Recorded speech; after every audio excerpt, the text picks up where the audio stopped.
Shift been working 5 days straight. Now he's ready for a break. When you're doing a 10-hour shift, there ain't enough drinking time after it. Shift needs all day to unwind. Oh yeah, yeah. All dressed up for Saturday night. His new boots shine in the barroom light. Probably same flannel as last week, but underneath the blue tee's clean. Been drinking all day on some whiskey. When the sun's down, he's ready to go. Oh, his hands are rough, but he's got a soft touch. Chef ain't got much, but it'll be enough. Yeah, chef, yeah, working man. He'd work you if he had the chance. Dancing like this, not your last. He's got what you need in his blue jeans. He can sweep you off of your feet. You wanna take some shots with me? A working man has what you need. Yeah, shit has what you need. Oh, rack 'em up, oh yeah. Shots on stacking up and every nut, oh yeah. Okej, vänner, vårt game kommer inte på. Every working man knows how to party. Just don't get him started. He'll take it all away, use up every dollar made. He'll drink it up all day, having the time of his life. He comes alive in the neon light. Around night he'll have a smile and you'll never see him cry unless he's alone in the night. Oh, his hands are rough, but he's got a soft touch. Chef ain't got much, but it'll be enough. Yeah, chef, yeah, working man. He'd work you if he had the chance. Dancing like this, not your last. He's got what you need in his blue jeans. He can sweep you off of your feet. You wanna take some shots with me? A working man has what you need. Yeah, chef has what you need. Oh, rack 'em up, oh yeah. Shots are stacking up and every bud, oh yeah. You got the stuff, give me your love. Oh yeah.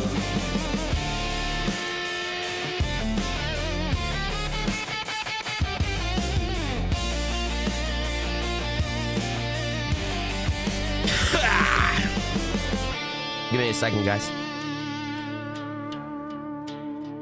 Yeah, chef, a working man, he'd work you if he had the chance, oh yeah.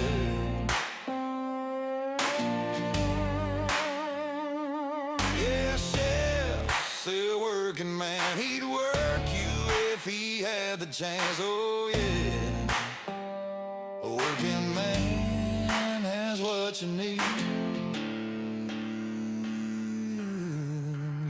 A working man's what you need, what you need.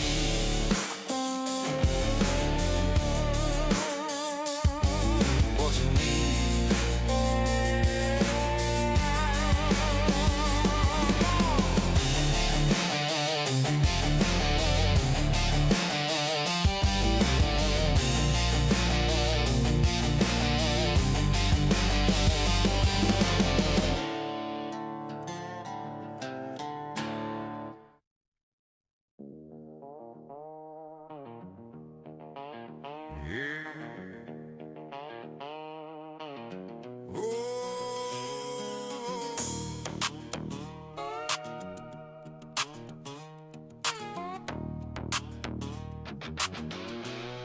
Yeah, you can find me on the scene looking mean. Two-fisted with a cold beer and a shot of Bane. Crushing peanut shields with my worn-out boots. Dirty hat pulled low, putting on a show. All turned up and ready to go.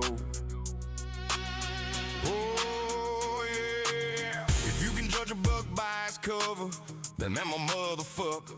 Pitch stained white tee with rolled up sleeves. I earned every hole of my old corn-up jeans. Haven't shaved in like a week.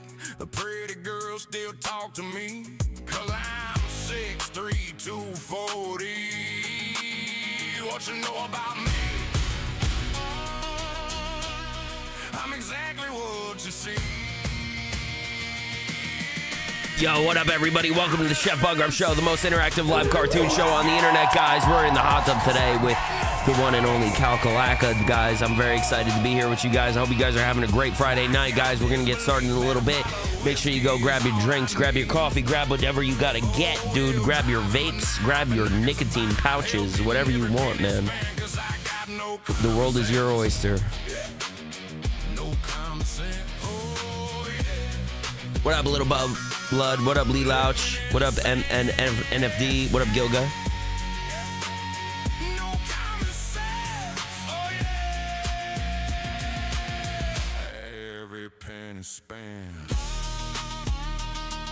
What up, Ketamine? What up, Bleed Out? Guys, I want to let you guys know that this show is multi-streamed right now. We are live on YouTube, Rumble, Kick, and YouTube. I don't know if I said YouTube, but make sure you guys pull up the multi-streams. Make sure you guys pull up the other streams, and definitely go check out Kalkalaka.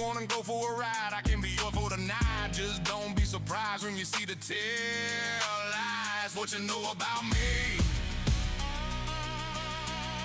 I'm exactly what you see. I've been living in sin, and I do it again, 'cause I got no common sense. I got this belief that a bottle of whiskey is all I need.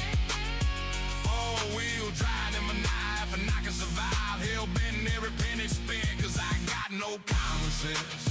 Yeah, no common sense. Oh yeah, living in sin. This is a banger, dude. No common sense. Oh yeah, every penny spent.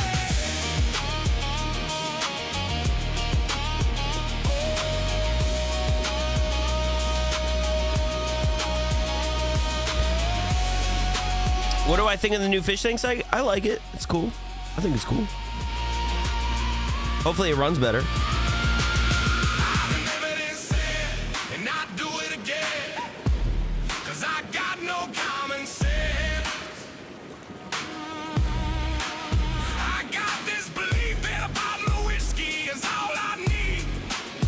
Four-wheel drive and my knife, and I can survive hoping every penny's spent, 'cause I got no common sense. Yeah. Oh yeah. No common sense.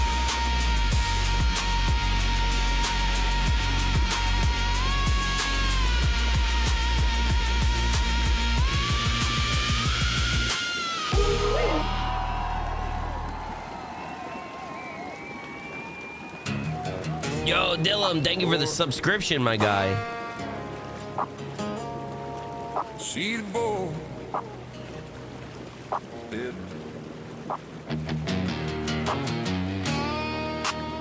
Late night she gets bored. Wants her adventure. Now she's looking for more. I open the door and enter.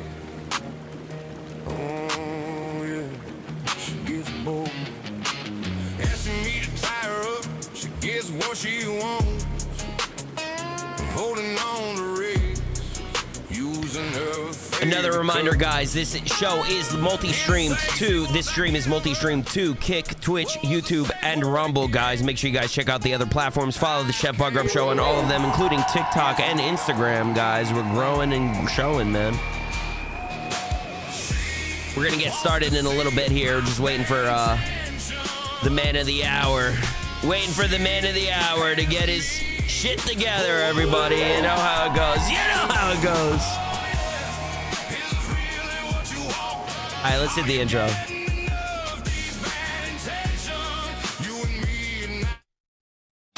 Breaking news at this hour. There are injuries reported after a UPS plane crashed while in 22 years. International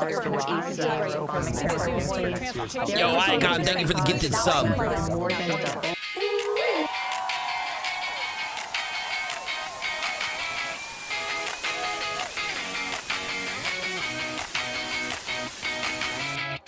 Every channel's just a war in your mind.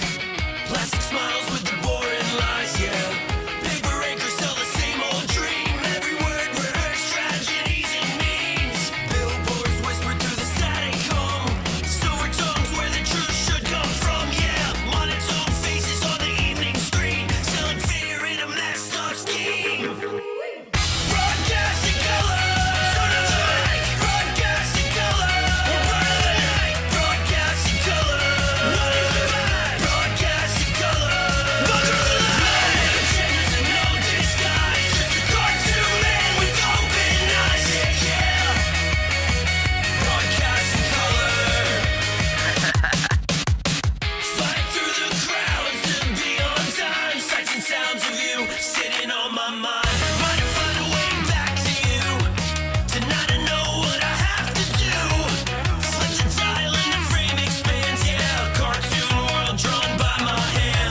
Show, the most interactive live cartoon on the internet, guys. We're here to bring you dread, joy, and everything in between. We got podcasts, we got gaming, we got a talk show. You can call into the show if you want, and we're here to I forget what I was gonna say, damn it. Broadcasting in color.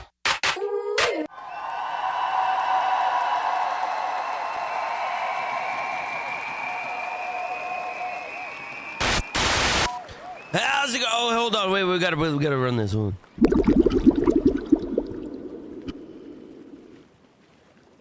How's it going, everybody? Welcome to In the Hot Tub with Chef Buggrub, guys. The most live interactive cartoon podcast that takes place inside of my hot tub, guys. I am so happy to be here with you all. Thank you all for coming by. I hope you guys are having a great evening. I hope you guys are having a great weekend. I hope you guys are enjoying your freaking day, dude. Oh, you weren't supposed to see that guy yet. I forget that I do that, and then sometimes he shows up. But without further ado, guys, let's get the show on the road, all right? I know what you guys are waiting for. You guys are not here for me, man. You're not here for me. You're not here for me. You're here for the guests, man. You're here for the guests. So without further ado, I'm happy to introduce into my hot tub the wonderful and wickedly talented Mr. Kakalaka, everybody! Hey, it's so great to be here. Oh my god, it's wet. It's more wet than I expected. It's a little wet, man. It's a little wet, man. How you doing today, man? It's so good to have you, man. I'm so excited that you're here. This has been hold on, I gotta mute Ivan, dude, because he's gonna interrupt our whole show, and it's just not gonna be good. First off the rip, I want to thank you guys for all the subscriptions and the donations right off the bat. And I want to let you guys know too that this will be off the rip. This will be a conversation between me and Cal over here, and we will be taking questions at the end of the interview. So please bear with us as we get through all the questions, and then we will be interviewing you guys. All right, Mr. Kakalaka, how are you doing today, sir? I'm tired. I'm very tired. I slept a lot this week. Yeah, me too, so dude. I just kind of woke up recently, but I'm glad to be here. Very glad to be here and see your lovely face. Thank you, man. Thank you, man. I'm really happy that you're here. Yeah, this interview I feel like has kind of been a long time coming since we kind of met. I kind of mentioned you should come in the hot tub, and I'm happy that we finally got the conversation going. Because you know, I think you're a really interesting guy, dude. I'm gonna be really honest with you. I think you're a really interesting guy. I think hearing your story off stream about how you kind of like got into streaming and stuff has been really cool to hear, and it's been very inspiring to me, honestly. So I want to first off allow you a moment to please introduce yourself. Tell the people what you do, what it is you do, and everything for those who may not know who you are. Excuse me. I'm Kakalaka. About almost exactly 1 year ago, I started streaming on a website called Fishtank Live to audition to be a contestant on a reality show, an online reality show called Fishtank Live.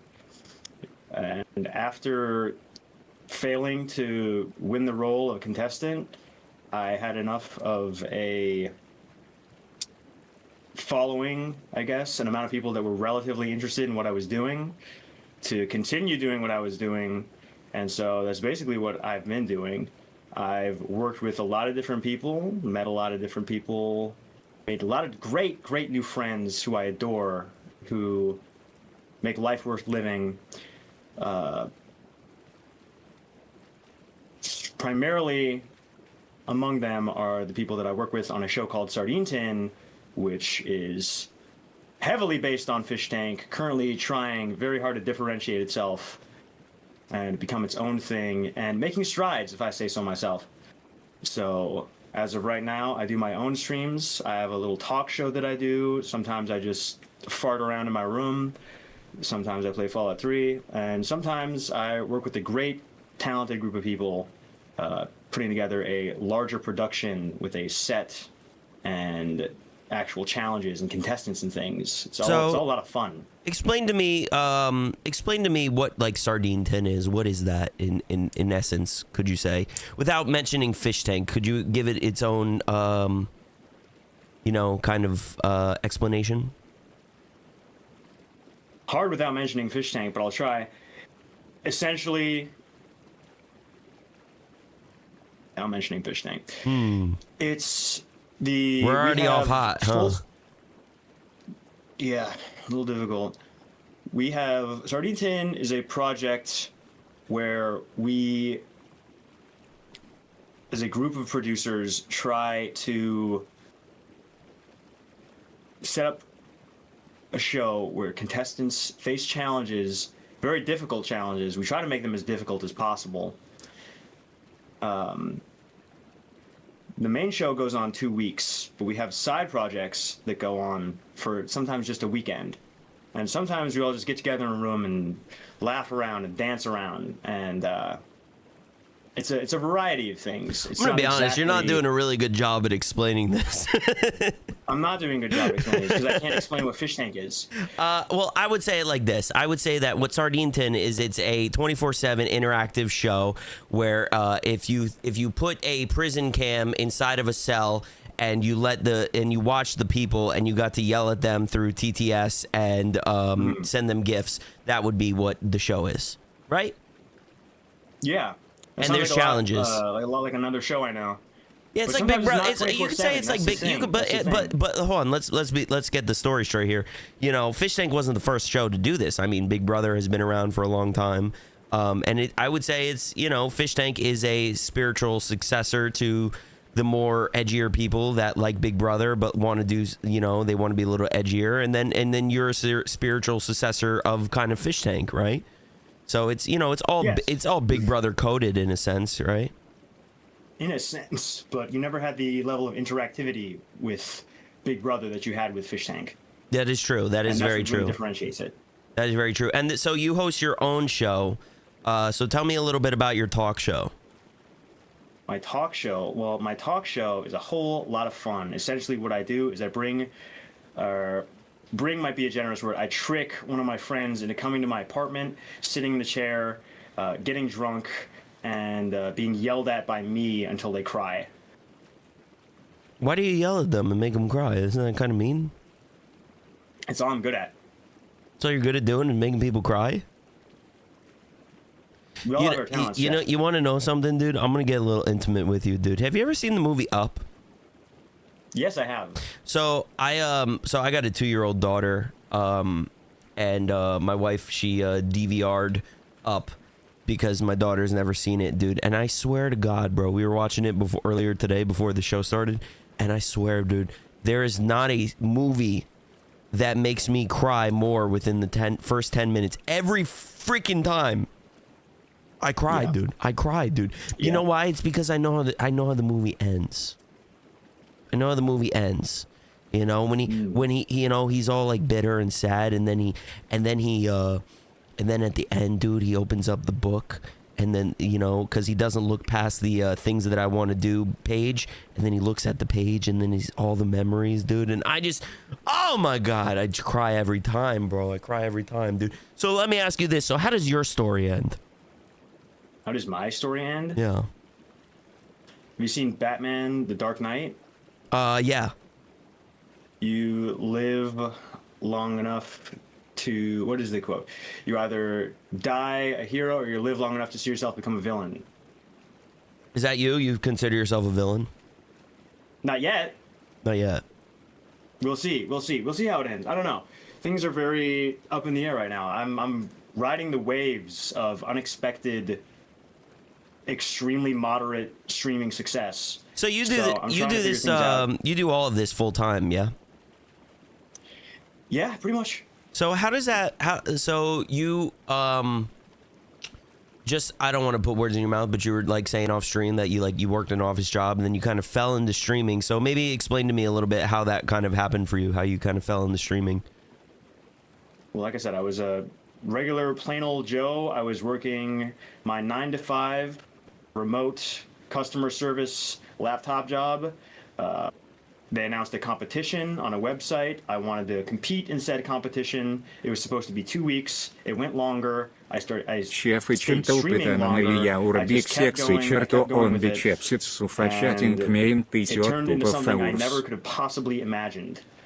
So I just keep rolling with it, essentially. Like, new things keep coming up, new challenges, new people, new ideas, and it just kind of keeps working out. So that's why I'm kind of sticking with it right now. I don't know. I live in fear every day that it'll all come crashing down, but so far it hasn't, and it's better than, you know, sitting on my ass in a chair replying to emails all day. So yeah, I mean, that's what I'm doing. You know, maybe, you know, it's it's kind of funny because I think streaming is kind of a lot like working an office job sometimes at the same time, because you know, there is emails that you are replying to and things, and there's some sort of corporatism to it at times. But do you ever feel that way, or you feel like you're kind of like an outsider in the streaming sphere? I'm sorry, can you elaborate on the question? So, Do I feel like it's more corporate? There's a side of streaming. All right, hold on. I got to turn off Ivan. I'm sorry, guys. We're going to turn off Ivan because he's going to interrupt the whole interview, and people will use him. And I don't want to have Ivan speak over Cal's words. So I apologize, but that's how it is. So within streaming, right, there is sort of this corporatism to it. You see it a lot with like Twitch streamers specifically. You know, they kind of follow certain guidelines, maybe certain ideals and things like that. And, you know, they follow the, you know, the ideas of like, oh, I'm going to get this sponsorship and I'm going to rep this brand and things like that. And I got to answer this email to go with this brand. Do you feel like you kind of have that, like you sort of, I don't know how to explain this. I'm doing a really bad job as an interviewer. I'm sorry. Do you feel like you kind of fall into that category, or do you feel like you fall into a different category of streamer? Because I feel like there's two categories of streamer. That's kind of what I'm saying. This question is difficult for me to answer because I didn't watch streamers at all before I started doing it. Didn't watch any. And now, as of now, the only streamers I watch are, you know, my friends, the people I've gotten to know, and a few select outsiders, one of them being you, Chef. But I would say overall, I guess I feel like an outsider because I'm not so concerned about success rather than doing what I want to do, what I think is entertaining, what I think the people that watch me think is entertaining. I think that if let's say some a gum company were to come to me and say, hey, we can sponsor you, but you have to stop throwing up on stream, I probably wouldn't take that because I throw up on stream a lot, and it's just what I like to do and what I like to see and what I think the people who watch me like to see. So I would say that's overall an outsider, less corporate minded. I think that's a good thing. You know, because I think that a lot of streaming has this sort of facade to it, where people kind of like play the field, if you will. They'll, you know, kind of, you know, toss and turn their ideals to be a certain way. And I really try to stay true to myself personally when it comes to streaming and like the stuff that I want to create. And I feel like when you kind of shill these other companies, or you kind of sell out, I guess it could be selling out, but you know, you're kind of like giving away part of your own identity, if you will. So it's actually a very admirable thing, I find, that you do that. Not many people kind of fall into that category, you know, especially you know, because here's the thing too. You said that you were somebody that never watched streams. You kind of just fell into it. Most people that get into streaming, they are people that, you know, they've watch streams their whole life and they want to do it, so they've seen other people do it and how they've done it, and they think that they need to copy that sort of formula. But what you're doing is you're going the completely opposite direction, and it shows that people enjoy what you're doing because you have like you honestly like what on average do you pull for your show, your Calculaca show? You pull like probably like 50-60 people. Like that's no joke, you know what I mean? Yeah. And that's not view bots, you know what I mean? Like that's not view bots. Like a lot of people, they fake their success and they try to get these brands to work with them and stuff, and it's you know, but like what you're doing is genuine, it's real, it's authentic, and I think that a lot of people engage with that sort of thing. It does seem that way, yeah. If I can take just one moment, I would like to announce the Sardine Tin official sponsorship with Dubby Energy Drink. You got a Dubby? Energy. Wow. Dubby, Congratulations. this official Sardine Tin sponsor. Use code Sardine Tin for 10% off on Sardine Tin. They're officially sponsored to Sardine Tin projects. Shout out to Dubby. All right, but hold on, buddy. You're on my show, dude. So if you're gonna use it, listen, dude. We're already sponsored by an energy powder company, okay? So if you're gonna use the promo code, use promo code Buggrub for 20% off and freshenuphydration.com, okay, dude? All right, do not just come in here and start saying that you are sponsored by a different energy company than the one I'm sponsored by. It's disgraceful, all right, man. You're my guest. Have some respect. You do have a better deal. 20% off is a better deal. Well, I will say this. When I started, I actually not Dubby, but I was with Rogue, and very similar to Dubby, and they were one of my first sponsors that I got, and then I found Freshen Up, and I've been working with them for a while now. But that's good, man. No, listen, I honestly go use promo code. What is it? What the fuck's the code? Sardine Tin? I forgot. All right, use that code that he said. Rewind the stream. Use the code and go get your Dubby powder. And no, it's good, man. It's good. That's good that you guys are getting sponsors and stuff like that. Thank you. Yeah. Again, I can't get sponsored on my own streams because I do a lot of heinous, disgusting things. What's so heinous about what you do? My art that I like to do. What do you do that's so like heinous, other than throwing up? I pee in various containers on my streams a lot. I put my penis in a mouse trap within my boxers. I've done that. I've eaten a lot of live animals, bugs, and fish included. I'm gonna be honest with you. I eat a lot of disgusting stuff. I'm gonna be honest with you, bro. That sounds like normal streamer shit. That doesn't sound that crazy to me. Well, what did you eat recently then, Chef? What did you eat? What did I eat recently? Recently. That was alive? Yeah. Nothing really. I don't really do challenges like that. I don't really do things like that. No. I do have a nitro gummy bear that's sitting on my shelf that I'm waiting to eat when we hit 100 subs for the month. But other than that, I don't really have anything like that. Not that I'm opposed to it. I'm just like, I don't know, what's the point? You know what I mean? I don't know if things like that actually get because I'm assuming you have that as like sub goals and things like that. I don't know if things like that actually get subs. It works for me. It works for you. It doesn't work for me, dude. Yeah. I'm fucking broke as a joke, man. Okay. I'm broke. Can I thank my I'm poor. Friend Learn to Juggle? I'm poor. What? I'm poor too.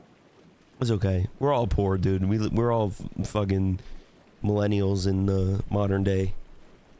My friend Learn to Juggle is blowing me up right now. He said he's gifted you he's made you slightly less poor. Oh my god, he did. He gifted 10 subs. Holy shit. Wow, I'm so sorry, man. I missed that. See, the problem is I turn the alerts off, the sounds, because I don't want them interrupting the conversation.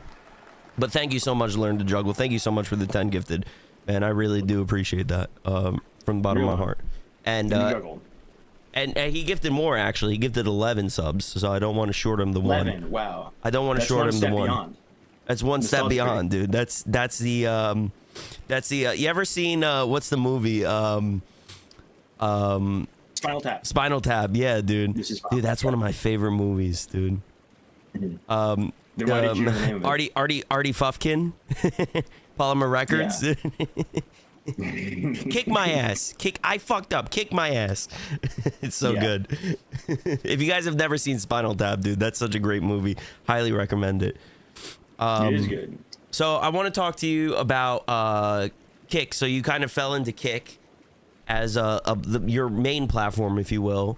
How do you feel about Kick? Do you like Kick? Do you like what they're doing? I know that Sardine Tin just recently got partnered. Congratulations, by the way. That's awesome. Yes, we did. So of course I'm very happy and I love Kick. I love Kick so much. I wish I could live in the Kick website if we were Blink twice if you're okay. Blink twice if you're okay. I'm great. Kick is...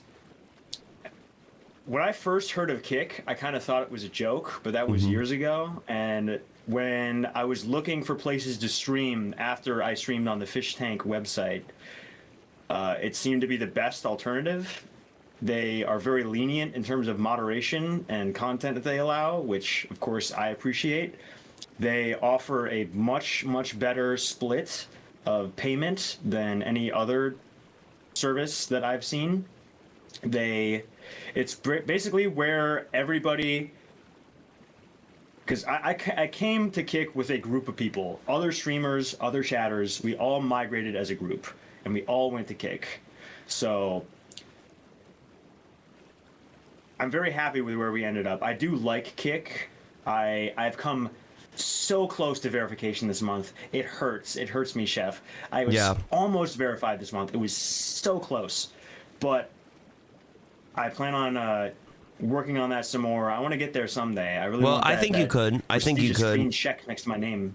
I think I've told you, man, what the secret is, man. You got to stream less. That's the secret. You got to stream less. It's the hours. Dude, it's the hours. I didn't stream all week. I've been streaming. I took that advice. Yeah, it's the hours, man. The hours kill you on the streams and things like that. Yeah. But I don't know. You could always try to apply and be like, hey, like I run Sardine Tin, blah blah blah. We're a verified channel. They might. Yeah, they said no. They said no. Said, fuck they you. Immediately, as soon as they saw my average, they said no. Yeah, it is. At 48. That advice. Hold on, I just want to mention what Vile Rat said. That advice is dumb, but okay. The advice isn't dumb. Of what I'm saying, streaming less. It is because you're talking to somebody that has dealt with like being very close to partner and then hitting partner.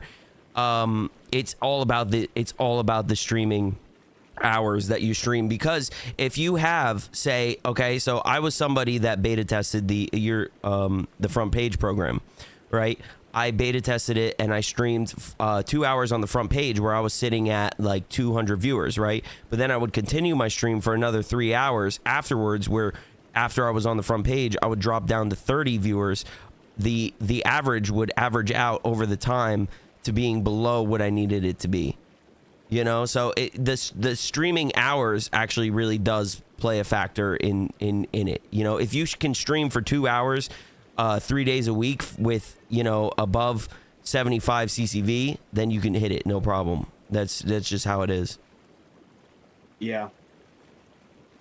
It's difficult because it's like what. I mean, I'm speaking entirely out of my ass because I don't know streaming. It's something that I've gotten to learn a lot about in the last year. It's been cool, but it's like I can do a stream for 8 hours and I can earn 10 cents. I can earn one hype, or I could do a stream for 3 hours and I can earn 50 subs somehow. Yeah. And it's just like this. I can choose to stream less and try and help my average, or I can try and pay my fucking rent. You know, it's like sometimes I don't always get the choice. Well, you know, but that's like kind of like the caveat, right? Like you're also trying to learn how to hone the craft more, but you're like trying to manage goals and expectations, and that's where it becomes tricky. Yeah. You know. Yeah. But it's a tricky game.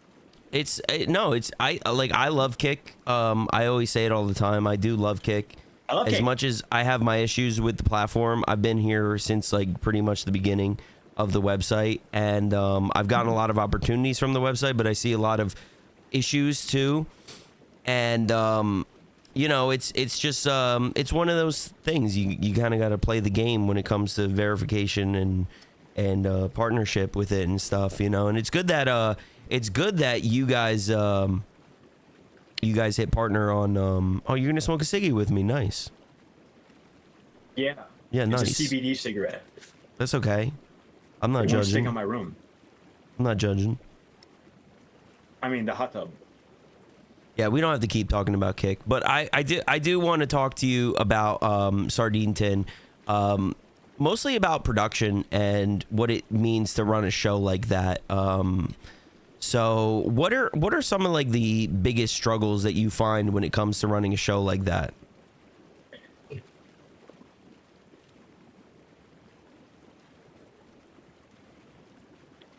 The biggest struggles, it's all a struggle. It's all a struggle. When we're doing a production, whether it's, I mean, we've had like, Sardington has had, I'd say, four like solid productions. We've done side projects like the holiday specials, the award show, the Fishtank hype stream we did last week, but we've had 4 solid ones, like the season 1, 2, REA Schoolhouse, and Jimmy's War Room, which are both weekend projects.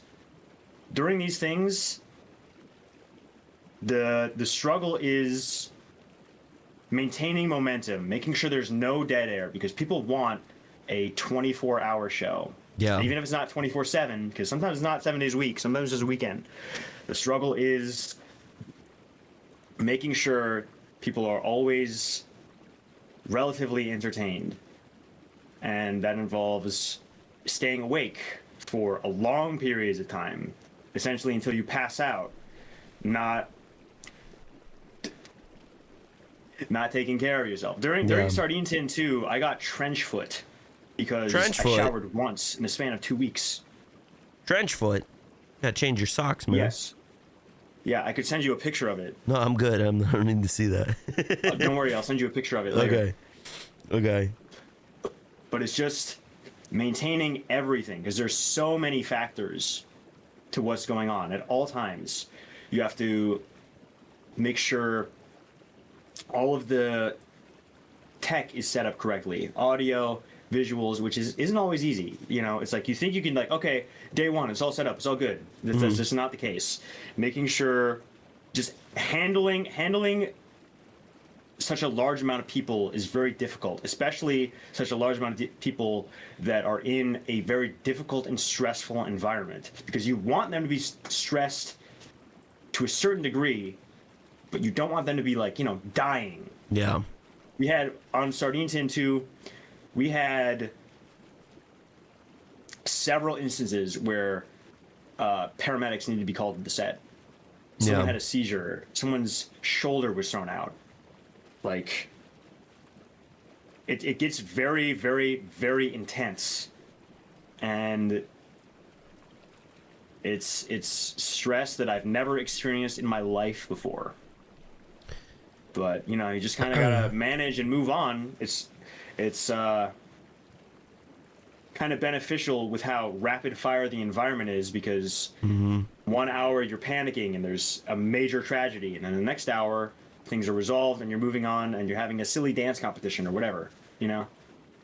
And it's just managing that wave of emotional and physical turmoil, I'd say, is the most stressful part. And that's stressful for every single member of production along with the contestants. Yeah. Well, I would say that's the good thing is that you have, like, as compared to like somebody excuse me, who's like, say, like a solo streamer like me, right? Like I've done 24-hour streams and things like that, and you know, like I've struggled with that, keeping momentum. But the fact that you have like a crew of people that can sort of keep the show moving, they keep the momentum going and things like that, is probably very beneficial. Yeah, I mean, it's a group project completely and entirely. It would not work without a single person that's been involved so far. How do you feel about you know, when you're putting on this show, you have the expectations of, say, like the community, the people that come in. How does it feel like when you're trying to appease those expectations, as opposed to like just what it is that you want to do for the show? Because maybe the audience wants something different, but you know, you maybe feel like you have to appease them because they're paying the bills, but maybe there's a different vision there. How does that sort of maybe affect you mentally, or maybe just affect the production in general?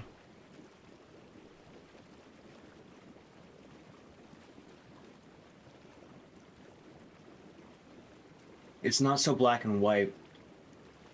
You know, there are some people that watch and they just hate and they just shit on anything we do, anytime, whatever. And that's fine. That's fun for them.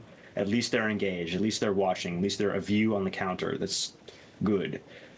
But there's some people, and this is why, like, I can't stress enough how tight-knit this community is. Like, I recognize every name of every chatter in there. Mm-hmm. For the most part. Like, I'd say solid 90% of them. And it's like, okay, when this guy is complaining, I know he's just complaining because that's all he does. But when this guy's complaining, you really have to... I take that much more into account, because what he has to say, like... He will compliment and complain to an equal degree, relatively, you know? And it's just like... Trying to appease the people that have distinctive taste. Because we all, like... Us as the creators of the show and the people that watch the show that we're doing, we all came from the same place. Yeah. And I guess, you know, we don't want to discuss the F word so much, but like... But we'll talk about that. We'll talk about that, but... Yeah. But we're all, like, every single one of us came together, both on screen, off screen. We all came together because we had an appreciation for a certain type of show, a certain type of content, a certain type of challenge, a certain type of person. Like, we can all relate to something to some degree. So it's managing what we want to do while also keeping the audience happy, because we're all the audience. We've all experienced being the audience in some way. Mm-hmm. And sometimes you just have to say, because like we're a subset, and then the viewers of us are a bit of a subset, a slight subset, and we want to keep them very much at the top of our minds. But sometimes they just have to like be. This is difficult. This is a difficult question. I understand what you're saying, and like sometimes you need to think, like, is this person just kind of playing into a bit too? You know, is this person just like raging to just play into the bit? Like, for example, like for me, like I was watching Jimmy's War Room, and I had a TTS, like I donated for a TTS, and I was like, you know, I want my TTS to be heard, but it wasn't going through, and I was like raging in the chat, but it wasn't like I was playing into the bit of it not working, right? Like, oh, L production, you know what I mean? Because that's kind of like the bit of the show. But, you know, and I didn't take it personally that it wasn't, like, working, because I understand how things go. Like, I understand things don't always work out how you want it to, and things like that. But, you know, it's... Not everybody has that kind of idea. Like, like most people do not have the understanding of what it takes to do the kind of show that you guys do. It's a big undertaking. And as somebody that has, like, you know, I've installed CCTV cameras pretty much my whole life, you know, like getting all of that shit working to work to an OBS and everything, it's not easy, and getting and making sure that you have a 24-hour show that's like has bits ready and production things and all of that, while also appeasing an audience. It's definitely in no way can never be a perfect thing. It can never be a perfect thing, and I think that's what, it's like, always imperfect. Yeah, and I think but people make out, they make out with themselves. No, they make out that like it needs to be a perfect thing, right? Like it needs to be a certain way, but it can never be that way. And then what actually comes out of it is actually a more beautiful, organic experience, I think, for the viewers. Yeah, it's flying off the seat of. What's the term? Flying off the seat of our pants? Is that it? Yeah. Am I completely butchering that? Yeah. It's just things have never gone entirely to plan, ever, for anything, ever.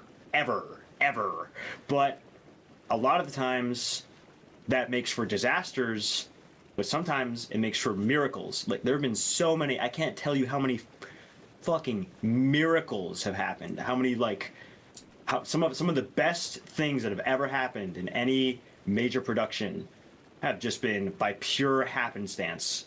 What's an example? What's an example of one? But the first Sardine Tin, it was a miracle that it even went live because it was at a Airbnb that had awful internet connection. And then luckily, Aperture was able, after the executive producer of the show, was able to secure some Starlinks, and everybody was able to connect that. We were able to connect to that, and the streams were able to run smoothly. The fact that everybody who was there was complete strangers. We all met on set on day one, and it was able to go the entire length of the show that had been planned with a lot of hitches, but the fact that the show had a beginning and an ending, and it continued from that, is a miracle. I want to bring in, this isn't exactly Sardine Tin, but are you familiar with Knocked Offline? I'm not really familiar, but maybe you can explain it to me and the people who don't know. I'd love to. Knocked Offline was a boxing tournament that I put together, I funded with as many stream stars as possible. It was a live event in Chicago that people could buy tickets for. I think it had 30 stream stars coming from all across the country, and a few of them from outside of the country, all to Chicago. And it was a weekend event. And just between you and me, Chef, don't show this on stream, but it did break sports law. It was not a legally sanctioned boxing event.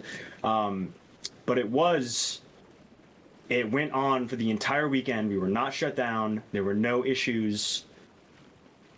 And just the fact that that was able to happen with so many people who had never had experience putting an event like that together, it was just the right group of people doing the right things in coordination with each other.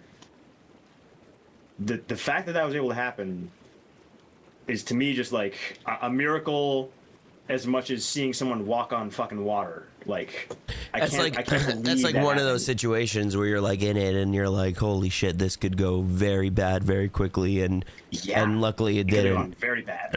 It It didn't for you, very yeah. bad, but it worked. It worked out, and it was great. So where do you see like the Sardine Tin going? Because like, we will talk about Fishtank a little bit, but I assume that you know it's hard because right now you're living in sort of this world where, you know, you're kind of living in the shadow of Fishtank, and you kind of want to. I know you want to go past that. You want to go further than that, and you want to be somewhere else. So where do you see the show going? That's going to. Why are you making faces at me? Huh? Why are you being disrespectful? Why are you being disrespectful in my hot tub? Me? Yeah, you. What? You're making faces at me. I'm not. I'm making faces. I was saying yeah in agreement. No, with you're what making saying faces without at me. You're interrupting making In fact, I faces. was You're being extra insulting me. respectful. You're In fact, insulting the host of the disrespecting me show right now. You're insulting the host of the show, man. I was being more respectful to you by making exaggerated animated faces, which you should appreciate as an animator. No, why don't you fucking cut your hair, you stupid fucking hippie? I need a haircut real bad. I haven't got a haircut in a year, and I want to get one. Yeah, you do. I'm probably gonna get one. Maybe this you guys should go give fucking Cal some subs so he can get a fucking haircut, huh? Maybe you should give Chef some subs so he can stop having such a bad attitude. Yeah, please. I'm poor. I need money. Okay.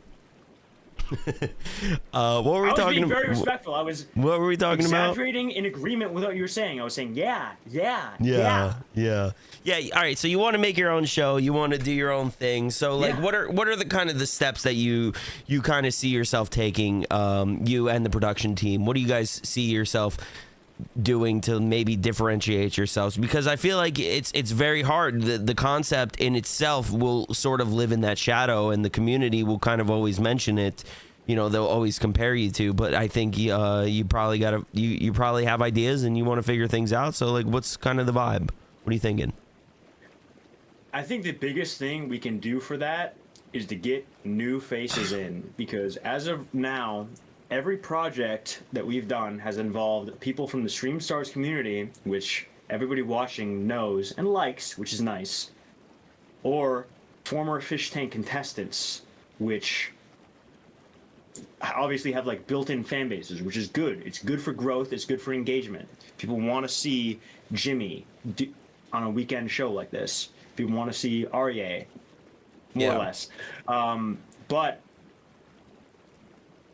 to differentiate ourselves, I think that the best thing is like new, like new setups, new people to engage with, new people to get to know, our own group of people, rather than people that are coming from this show that we based basically everything we're doing on.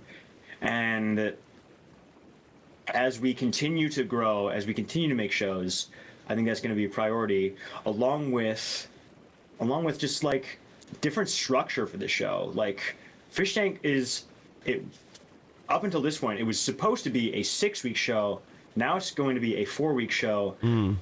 Our primary seasons are 2 weeks, and our shorter projects are weekends, and it's just, that's a different format that I think is easier to work with. I think it's easier to work with and can be used like special events in a lot more varied ways. A lot more different themes can be explored. We're playing characters. We're like designing the sets in different ways. We want atmospheres. We want kind of like elements of role play. Yeah. Characters, acting. You want that kind of thing, and that's something that Fish Tank is less focused on, rather than us, because that's what there have been elements of that in Fish Tank, and that's what we've really liked. But they've kind of like stepped away from that, and like Blood Games. We try to exaggerate that.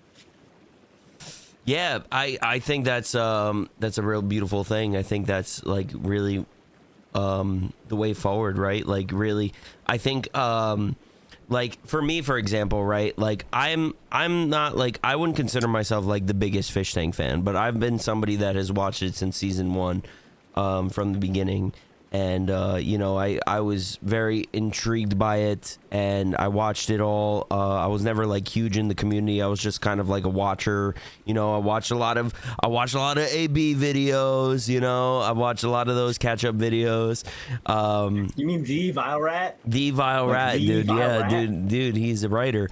I watched a lot of his videos, man. Especially like, honestly, dude, like when I watched the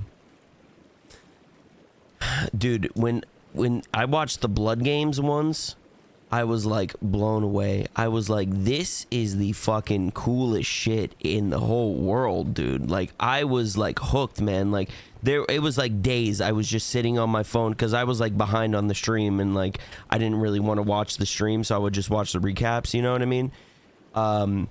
And I was just like glued to my phone watching these recaps of like the Blood Games, and I just loved the whole like RP element and things like that, like Xavier Ravenblood. Like there's so many things that I've taken inspiration from Fish Tank for like my own show. Like my character Dungeon Master, like he is like a sort of Xavier Ravenblood-esque character, you know what I mean? Like a big lore guy and everything, and I've taken a lot of inspiration from him, and it's that was one of the coolest things I ever saw, and I was like really bummed when they didn't bring it back for season 3, and then they did it with Bert, and I was like, oh, this is fucking sick, dude.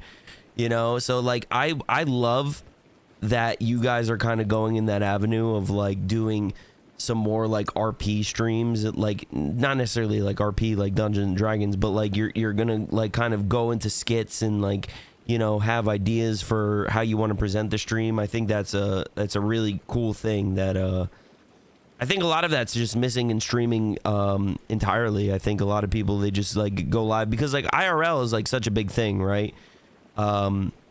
Especially on Kick, like people just like IRL stream, they go to the club, they do whatever, you know what I mean, talk to girls, and it's like whatever. But like I think a lot of people like the idea of like what Fish Tank does and what you guys are doing, like being locked in a house doing something with like 24 hours of ideas and all of that. So I think that you guys can. I think you guys could, in theory, really make your own brand and make your own image for it. Especially like the further you separate from Fishtank. I think it's a great way to go. What we're trying to do. That's the goal. Am I blowing smoke into your face right now? No, you're okay. I'm fine. Okay. I'm fine. I'm used to it. I'm smoking the ciggy too. It smells good, yeah, dude. you It are. smells like lavender. CBD? I'm not smelling that, but It's CBD. It's not weed. It's not weed, right? no, it's listen, I don't like smoking cigarettes. Because I can't smoke tobacco weed. I can't cigarettes smoke weed. I in can't my smoke room, so weed. I've just You're got gonna get. some- I get drug tested. I can't smoke weed. There's I pot don't leaves smoke- on I don't that. really smoke weed either. There's fucking pot leaves on that, man. It's CBD. I'm not high. I'm gonna not freak high at out, all right man. now. Dude, I'm- last time I I'm was mad high, I drunk, but fucking I'm not tuned a high. guitar for 3 hours. I can't smoke weed, man. I don't like weed either. I can't. Weed kills me. The will guy's kill me. gonna the guy's gonna scuff the whole interview, man. This is not weed. So we kind of talked about the production of Sardine Tin a little bit. Is there anything that you feel like you want to add about Sardine Tin, or you want to talk about, or in particular with it, or? Is this like a shout out tease time? You could shout out whoever you want, man. Yeah, if you got boys you want to shout out, Right. go for it, man. Community Sardine members, Tin whatever. Full season 3 will be after Fishtank season 5. Full 2 weeks. We've picked out a theme. I won't be saying the exact theme yet, but it's been picked out. It's been solidified. It's, I think, a lot more colorful than the prison theme we had, but we're working on it. We're cooking. And again, we got official sponsor. Let me just find the official sponsor. Dubby. Dubby Energy. Official sponsor, Dubby Energy. You can't remember your own sponsor?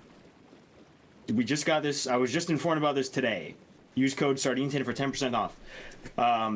For Dubby Energy, whatever that is. It's an energy makes powder. focus energy drinks that your taste buds love with no sugar and no artificial colors or dyes. But Again, yeah, we got you know, official like I season. said, hold on. Like I said, you know, we were sponsored by a different energy powder company, man, and you're kind of blowing, telling people to get other things, and I don't really appreciate that. I just want to let you know, I let it go the first time, but now we're reaching the forgot. second time, so maybe don't do it a third time, huh? I forgot. Would you like? What is your sponsor? Freshen up energy. Freshen Up Energy. What's the code? I think it's just Buggrub or Chef Buggrub. 20% Freshen Up off. Energy. Code Chef Buggrub. Chef Buggrub. Yo, this energy drink, it's 20% better than the shit that sponsors us. It gives me 20% more energy, and you get 20% off. Much more energy. There's so much energy to go around. So I'm actually so this is just a little caveat that I want to say. I actually am working, guys, to get the so I am sponsored by a second energy company, which is they make energy chews, which are kind of like Laffy Taffy and things like that. They also make throat drops and things like that. It's One Shot Energy, guys. One Shot Energy. And I'm actually working on getting One Shot to sponsor the Hot Tub Podcast. So if you guys enjoy these podcasts, all right, the cool thing is that when you tune into these podcasts, you'll be able to enter giveaways to earn codes to get free stuff. So that'll be really cool. That's one thing I'm working on behind the scenes. So if you guys have been enjoying these podcasts that we've been doing them, I have a lot more fun guests, a lot of bigger names, bigger than Mr. Kalkalaka here, that are going to be coming in the hot tub. I'm working on.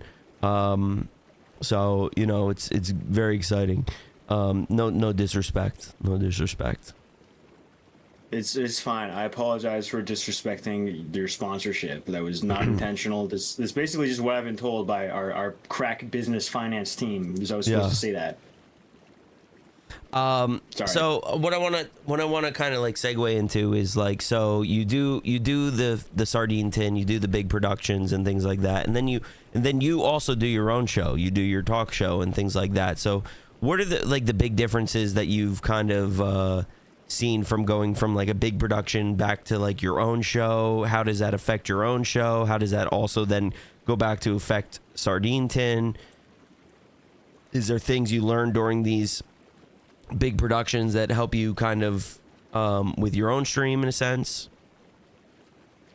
I mean, I think it's more like I'm coming into Sardine Tin from doing my own thing, because like that's how it all started. I was doing every single person involved with anything I've ever done, anything we as a group have ever done, was doing their own thing. And that's like, I was doing my own streams in my bedroom, and what I was basically doing was just kind of like arranging different ridiculous sets in my bedroom. Like I spray painted trees on drywall and pretended like I was camping for a few weeks. I threw up some wooden panels that had brick patterns on them. I pretended I was living on the street. I was pretending I was basically homeless for a few weeks, and then like I started doing my talk show, and that was kind of the next phase of that, but it's lasted a lot longer than anything else. And it's just like, it's something that I don't know. Collaborating is fun. It's a lot different. I like collaborating. Collaborating is like, I've always seeked it out. But when I'm doing my own thing in my own room, I enjoy that a lot more. You know, it's like, well, you could really be yourself safer in that environment, you know? You know, you could really show the world like who you are more in a sense. And like for example, like we kind of talked about this off stream, but like for me, for example, right, like I've played in a band and things like that, and you know, like music, when you're working in music and making music, it's like you're dealing with multiple personalities, kind of seeing like, hey, we should do this, we should do that, and it's like, you know, sometimes you have like the ultimate vision of how you want something to be.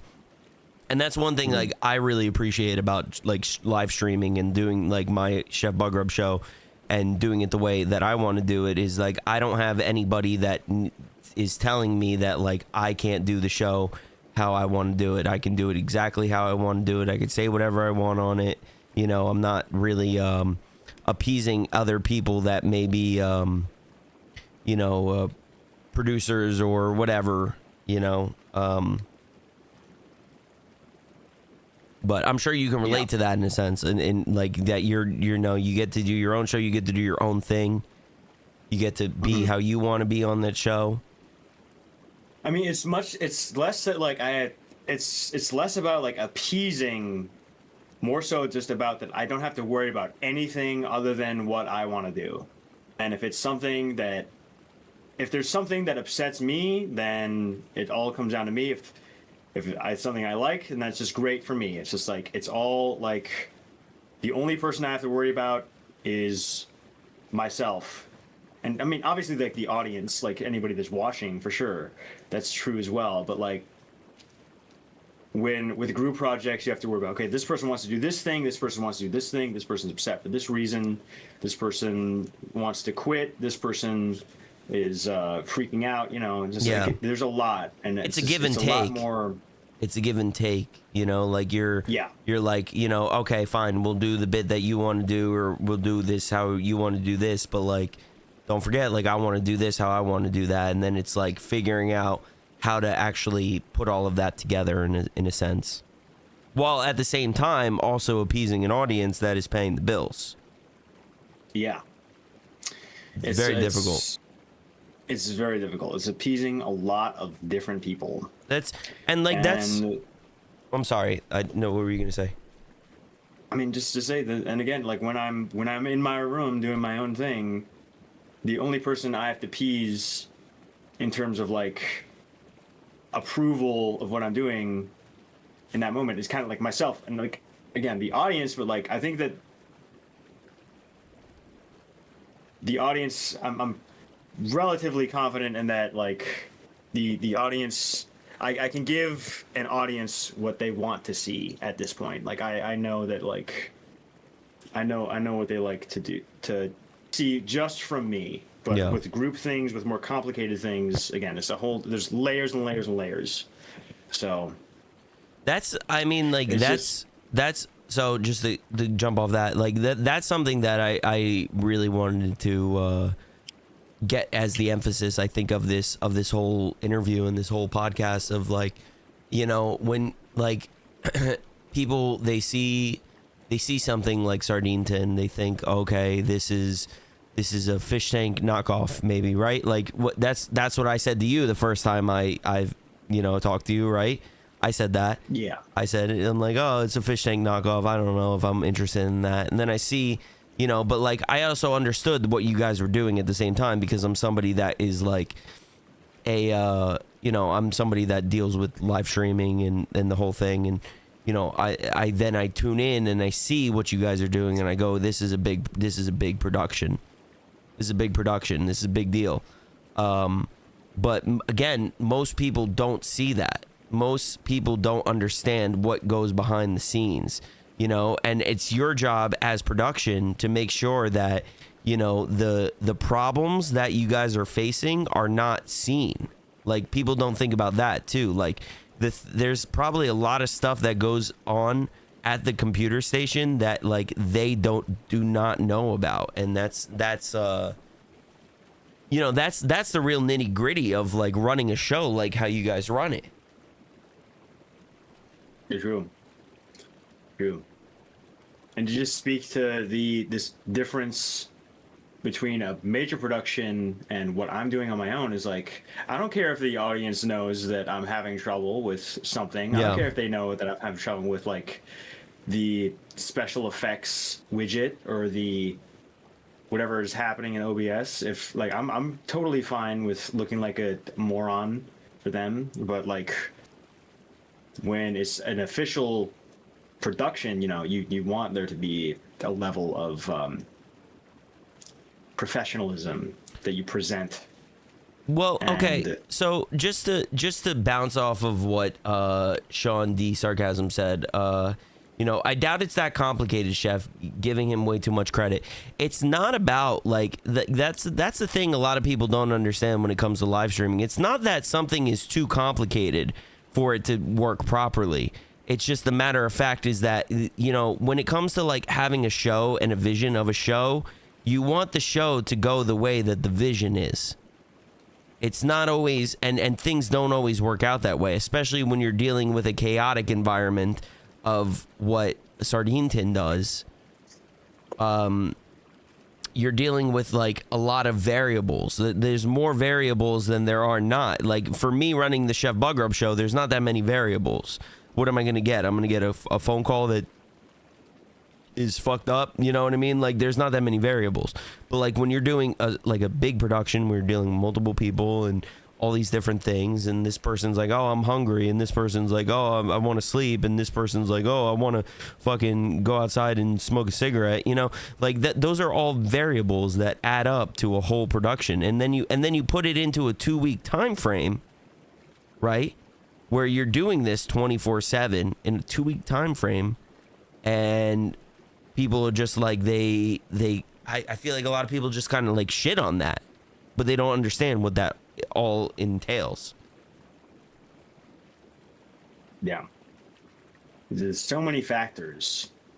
And, you know, that, listen, I think that Sean guy just might be some kind of, like, hater or critic. Overly critical. That's just, I don't know, what I'm gathering from that person who I may or may not know. It's a lot. It's a whole lot. It's a lot. Yeah, he has a small penis. All right, Trevor. so let's divert. Let's talk about good old Fishtank. Fishtank Live. That's why everybody's here, right? They love Fishtank. Fishtank. They love the unibrow. Everybody loves the unibrow. Right. So, are you excited for season 5? What are your thoughts? How are you feeling about it? Do you think it's going to be good? Do you think it's going to be bad?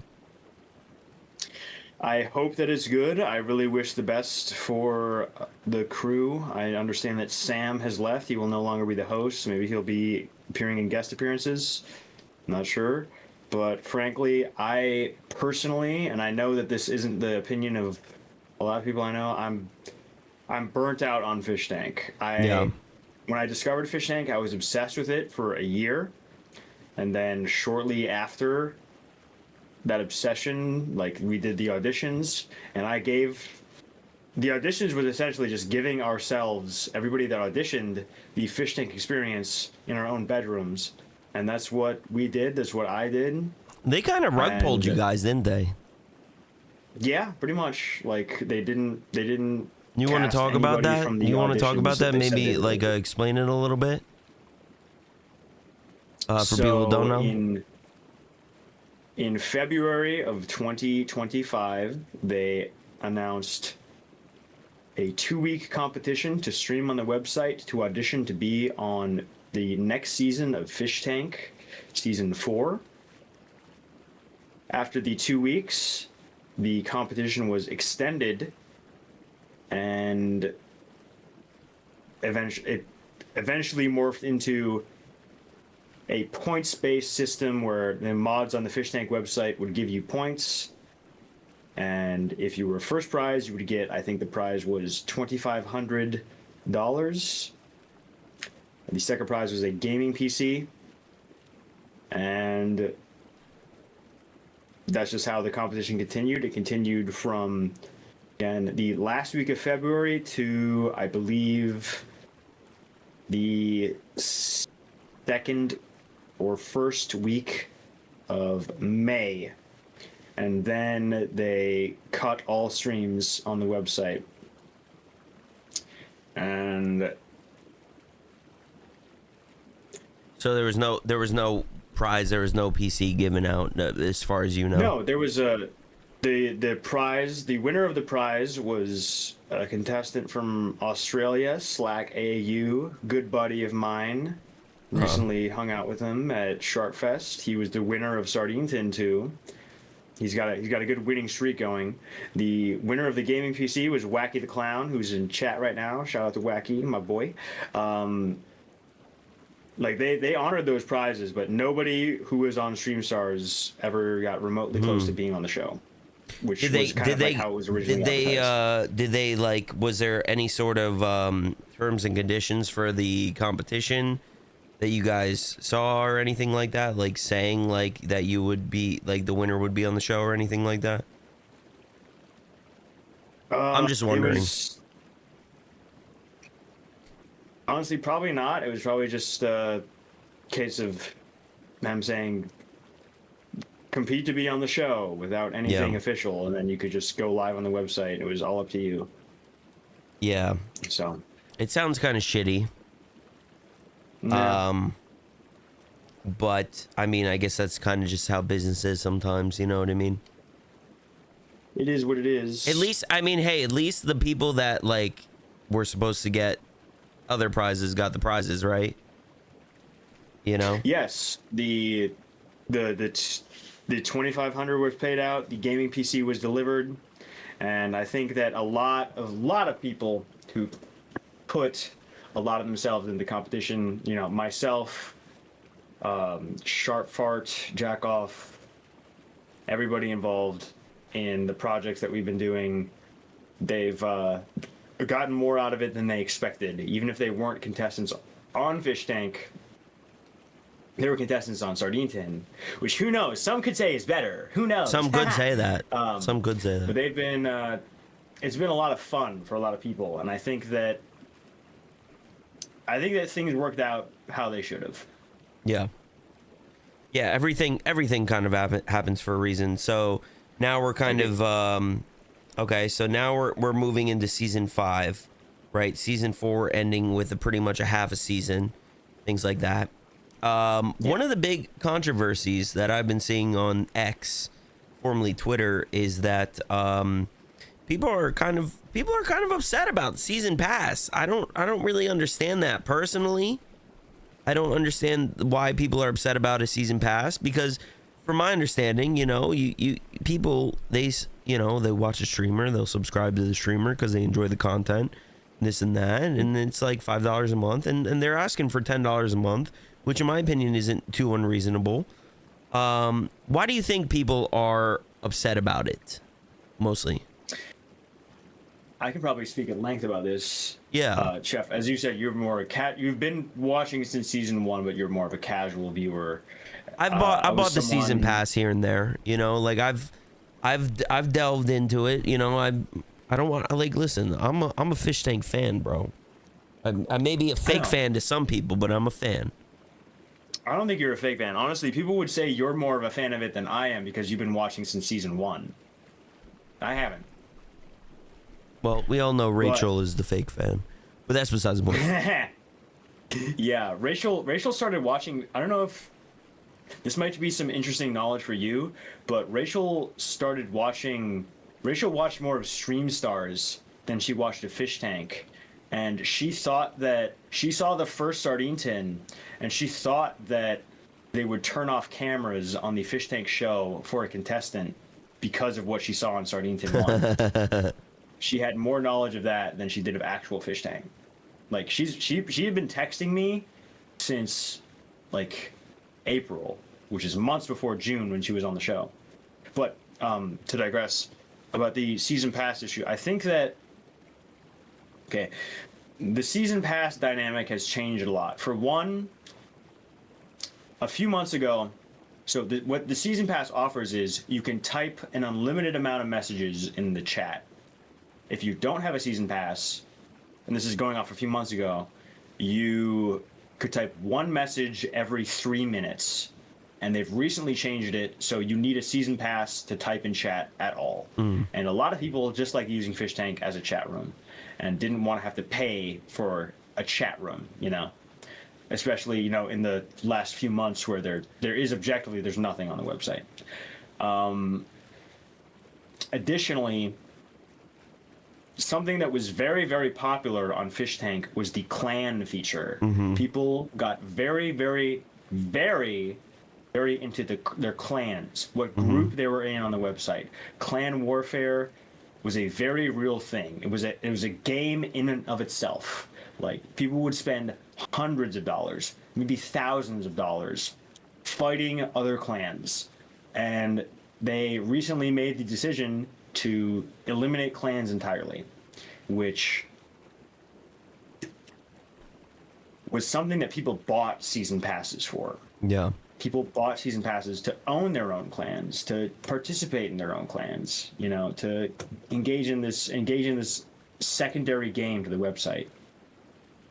And people don't like that that's just gone now. And additionally, it's just like, I think that another reason people are upset is because they're asking to buy, Fish Tank is asking for people to buy season passes, but there has not been a full season of Fish Tank, and arguably it isn't even a full season of Fish Tank since December of 2024. So essentially the entire last year there have been 2 weeks of official Fish Tank content between the 2 weeks of June before the show got shut down. So the fact that they're asking for more money when they haven't delivered on much, I think rubs people the wrong way. Me personally, I'm not going to get a season pass anymore. I personally am done paying money into Fish Tank. Why do you think that they've made these choices? Like, why do you think they decided to get rid of clans and anything that really, like, ultimately brought the community together? That is a question that I've thought about, and honestly, I really cannot answer. I can't give you an answer to that. Yeah. I don't know why they would do that. I can't tell you. I'm not them. I don't know what they're thinking about. I can't tell you. Sorry. I think maybe it's like they maybe want to go like a little bit more of a corporate route, and like that kind of, you know, circles back to like what we were talking about earlier about how, like, you know, a lot of streamers like want to go that corporate route and things like that. And I think maybe they're looking for investors. They're looking to like clean up the site a little bit, and make it you know, a little bit, maybe they have a different vision for the show this season than they have in the past. You know what I mean? Like like you said, like you're burnt out on it, right? Maybe. Well, here's the thing, Chef, maybe they're burned out too. To go corporate. They have tried to go corporate previously. Yeah. After season 3, you couldn't say the N word or the F word in chat. They were actively trying to seek corporate sponsors. Yeah. They tried that, and they gave up. They gave up. They said, we've been reaching out to people. We've been trying to do this. It hasn't worked out. So now we're going full uncensored, and that's what they've done. That's what they did. Now you can say literally, basically anything you want in the Fishtank chat. There's no censorship at all whatsoever. Yeah. So the answer to say that like they're trying to go corporate again, like they already tried and failed and reneged on that. So I don't think that's the answer. So with Sam Hyde leaving the show, like how do you feel like that's going to affect this season? Do you think it's going to be better? Do you think it's going to be worse? Like what's your kind of guesses on that? For me personally, I've always been a Fishtank fan. Like I think I didn't come to Fishtank from MDE. Yeah. I knew about MDE. I thought Sam Hyde was pretty funny. I'd seen some of his stuff. I liked some of it. I didn't like some of it. I was like very, you know. Can I give a controversial thing, dude? Was that? Can I give a little controversial take? Was that? I don't think he's that funny. I don't think he's that funny, dude. I think he's funny. I don't think he's that funny. As much as people make him out to be. I think that Sam is I guess you could just primarily call him a comedian. He's a comedian that puts himself in a lot of different formats. He does stand-up podcasts, he does sketch comedy shows, he does reality TV hosting. And for me, it's like I hate his stand-up. I like his sketch comedy, more or less, kind of. Some of it I don't like, some of it I do like. Some of it's a little like esoteric. I like him as a reality TV show host. Yeah. And this is like, there's layers to it. So, yeah, coming into Fishtank, I did not come from Sam Hyde. I didn't come from liking him from $1 Million Extreme. I came into it because I thought Fishtank was a unique and creative show. And I think it will be missing something without him as the host. But depending on who they get, depending on how they reshape things, I don't know. Yeah, they just need somebody that can bog the fish, really. You know? Yeah. That's pretty much all they need. They need somebody that can just kind of shit on the fish, and you know, that's like I think that's just kind of the dynamic of like the show. Like you got a host that just shits on the fish, and the fish do the challenges, and you know, and it really could be anybody. You know what I mean? It's just like Sam has a sort of, he does have a sort of presence to him, which I think adds to the show in a sense. Like he has that dominating presence, that alpha male like energy, if you will, that does add to the mystique of like the host and like being like the guy that controls everything, and you know, but I think that really could be anybody. It's just a matter of like who they get, you know. Like I saw something about like Ice Poseidon. It was like a Ice Poseidon clip, and it was like Jet Neptune donated to Ice Poseidon. It was like, hey, sent you a message about being the host for Fishtank, you know, this and that. I don't know if it was real or not, but I was like, bro, if you get fucking Ice Poseidon, dude, like this shit's gonna suck, man, dude. It's gonna be bad. Ice Poseidon's one of the most overrated streamers I've ever seen, man. He's funny, but he's not that funny. You know what I mean? I never followed Ice Poseidon. I'm not a stream watcher. I don't know streamers. Like I know who he is. I know like kind of about the circle, but like I'm not a stream guy. For me, you know, not to compare myself too much, but I've had experience hosting a show like Fishtank, and I think the key to it is honestly, and this is something that I can't do. Getting someone who is big and imposing I can yell. I'm very good at yelling. I'm very good at being angry. I'm very good at screaming. You're pretty But short, aren't you? Well, I don't know. Am I? Pretty- Am I? I don't. You seem to have pointed it out. You seem to have pointed it out. I in don't the know, dude. I saw promotional you. preview of the I saw show. you on the show, and I was like, damn, this guy's kind of short, dude. He's a short Kang. Short Kang, Thanks. man. Thank you for noting tall are that you? in the promotional How tweet tall are you? for this interview. But yeah, if How I tall are think you? that How one tall are you? thing, How tall like, are the you? How Sam's tall are big- you? How tall are you? I'm 5'7". 5'7". All right, it could be worse, dude. Yeah, it could be worse. Could be worse. You make up for length in other ways, right? That's right. Absolutely. But I think that something that Sam has that's just natural to him, he's a very tall guy with a deep, booming voice Yeah. who is very good at projecting it, and like that's a strength. And it's good for controlling people, just in a pure psychological sense. If there's a big guy imposing on you and yelling at you, Yeah. then that's good for getting things, corralling things. Mm-hmm.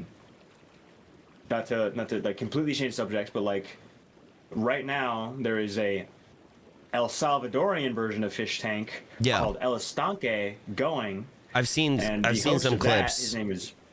Was that? I've seen some clips of that. I haven't really like checked it out, but It's very good. The host of that is a guy named Roberto. He's great.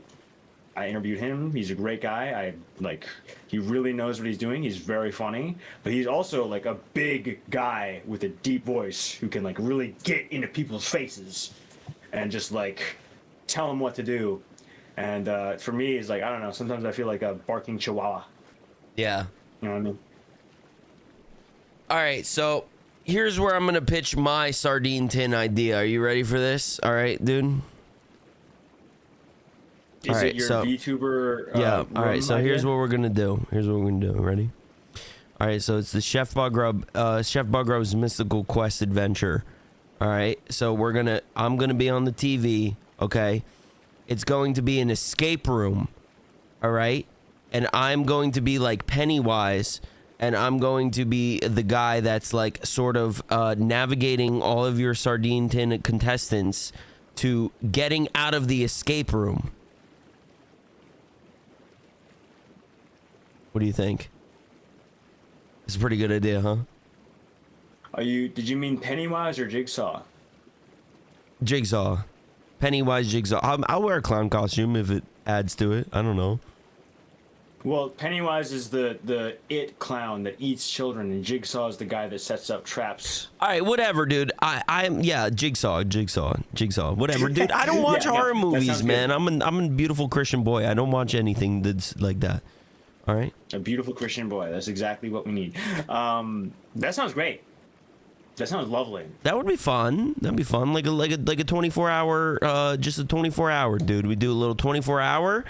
All right. I get all my characters involved, dude. We'll get Dungeon Master in. We'll get all of the people in, and the fish have to navigate the thing. And I've done things like this in GTA RP, so like I can't imagine it would be that hard to figure out how to do it in the show.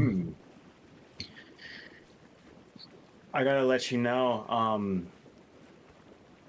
Are you doing an escape room theme already? The Stream Stars had a there was another show currently working on a sequel project, Wacky's House of Victims. If you're familiar with Wacky the Clown, who gifted you a sub earlier in the chat, he essentially played a Jigsaw where he would put people through challenges and things. But it wasn't like an escape room. It wasn't an escape room. Uh-huh. It was just a trapped in a room for 24 hours doing challenges type thing. Okay. So as long as you're not a clown, and as long as it's not a I could just be me. spinning I could wheel just of be me. challenges, I think that's good. I think, listen, we get Hachimitsu, all right, we get me, and we do the VTuber weekend, and it's the VTuber challenge weekend. That would be pretty cool, right? Hachimitsu, shout out. Yeah, shouts out. Much love to Hachi. You know, VTuber we'll weekend, get the VTuber weekend going, dude. That sounds like a pretty fun idea, right? Get I like that. Yeah, little challenge thing.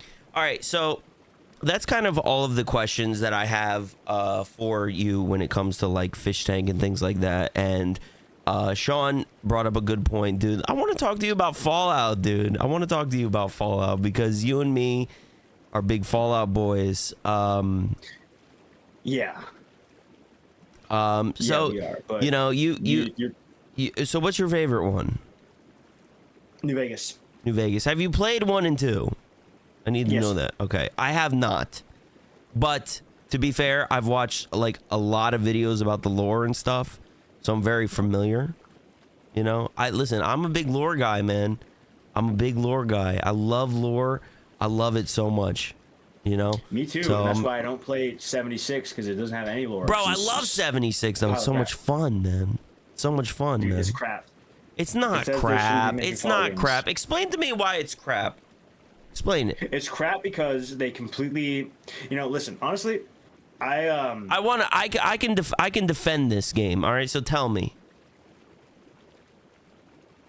I didn't play 76 until Didn't play it. I played He it didn't after play launch. it. Oh. Apparently, they've added NPCs and everything. Oh, he since I hasn't played through it since launch. Okay, yeah, continue. Sorry. Oh, I'm sorry. Is that not valid? Is that not a valid opinion when I play the game when it's been launched, when it's been delivered? Maybe you When they should. when- Well, listen. and they All right, changed listen. it entirely in a year based off feedback that it was dog shit. I'm not gonna deny that the game was poopy when it launched. I bought it pre-order, man. I know it was shit, Yeah. and I will admit that it was Even- shit when it launched. But you know, we can't live in the past. All right, we live in the modern day where things move on and things get better. Look at No Man's Sky, man. It's like a critically acclaimed game now, and it was shit at launch. Okay, so we can't play that game of it was poopy when it Okay. launched. Okay. So let's take that out of perspective because the game you played today is not the game you bought when it came out. Yep. Okay. All right. let's So take that now, perspective. tell me more Okay, why it so- sucks. So, okay. Well, listen, I can't even. I played a lot of Fallout 4 and a bit of 76. Can you tell me, Chef, what year in the Fallout universe does 76 take place? How many years after the Great War? Off the rip, can I look it up? I don't know. Look it up. Go ahead. I'm not quizzing you. I'm just asking. When does Fallout Also, I have to pee 76 so bad. take? Yeah, go take a pee. If there's any. Take a pee? Yeah, go take a pee. I'm gonna take a pee too, real quick. Okay. Thank you. It's just a chair, dude. How did he get a chair in my hot tub? All right, guys, give us 1 second. We'll be right back with some funness. Do you guys want a song? You guys want a little jingle? You guys want a little jingle in the meantime? Let me play you a little song. I'll play you guys a little song, guys. I'm gonna play you. Hold on. Let me play a little song. Hold on. I'm looking for it. I gotta add it to this scene. Sorry.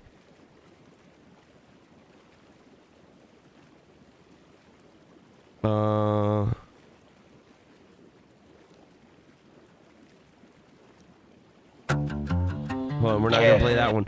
Here, I got a song for you guys. It's called "No Fat Bitches in My Car." All right, enjoy this.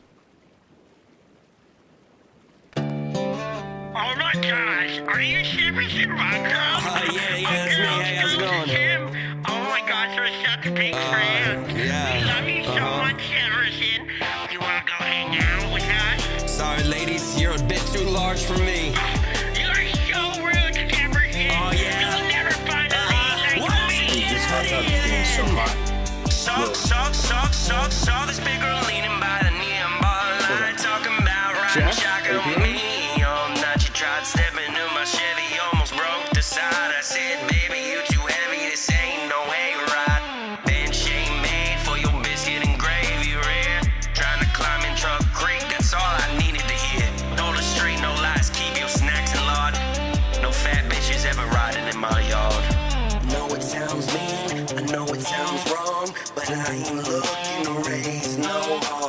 Work too hard for a ride this tide. To let a big girl go and block my headlights. No fat bitches in my car. Got a bench seat made for a star. Big fenders, but the girls stay small. Only room for the fine and tall. No fat bitches in my ride. She broke the axle, now we're gonna die. Yeah, you know I won't get very far with all these fat bitches in my car. She broke my shocks, made the ass drop, tailpipe on the road. Left me walking around carrying such a big old heavy load. Got a shotgun rack and a Marlboro Red. And if you eat like a horse, baby, you can walk instead. Dipping my lip and a girl on my lap. If she jiggle too much, then she be walking back. Yeah, I'm the king of the country with my head tilted low. All these big girls crying, but that's just how it goes. No fat bitches in my car. Got a bench seat made for a star. Big fenders, but the girls stay small. Only room for the fine and tall. No fat bitches in my ride. She broke the axle, now we're gonna die. Yeah, you know I won't get very far with all these fat bitches in my car.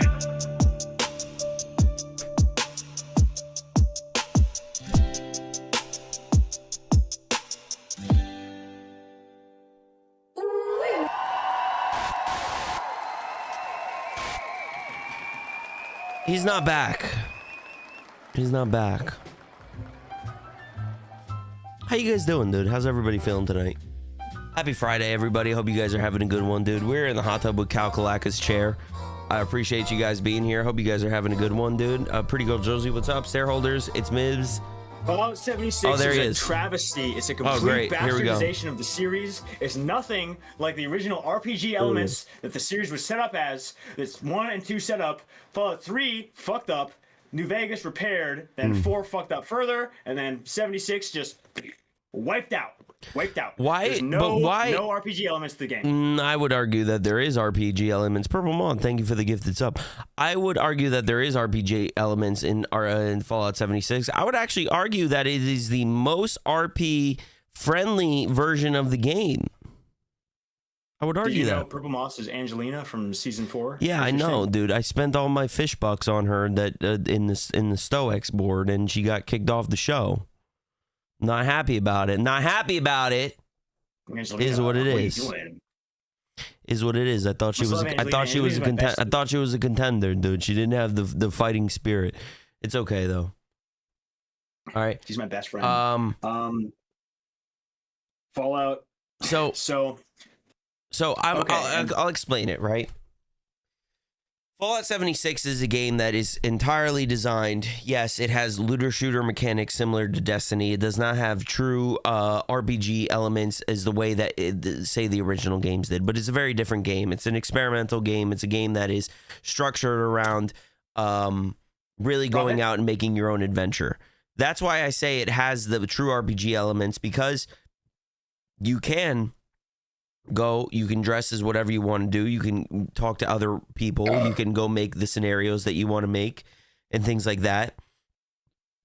And I've had a lot of good RP interactions with people within the game. So like, your camera's blurry, but so for me that's like that's a big factor that makes it a RPG, or having RP elements, should I say.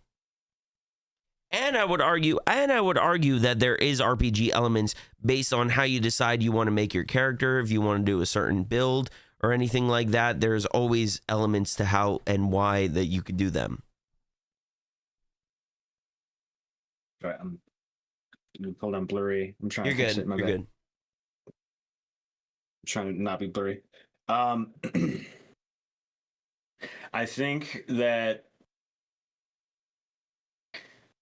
you know, Chef, to be honest, I'm not a gamer. The series I've played the most is Fallout, so I don't have much to compare Fallout 76 to in terms of multiplayer RPGs.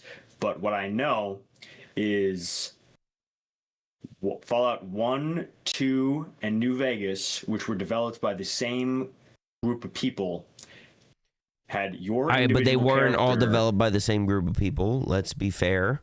All right, 1 and 2 were developed by different people. Okay, and then as well as 3 was developed by different people. The same like heads, like Chris Avalon. What's his name? I can't remember. Josh Sawyer. Like these were people that worked at Obsidian. That the Obsidian, which was the studio that came after Black Isle, which developed the original 1 and 2. Yes.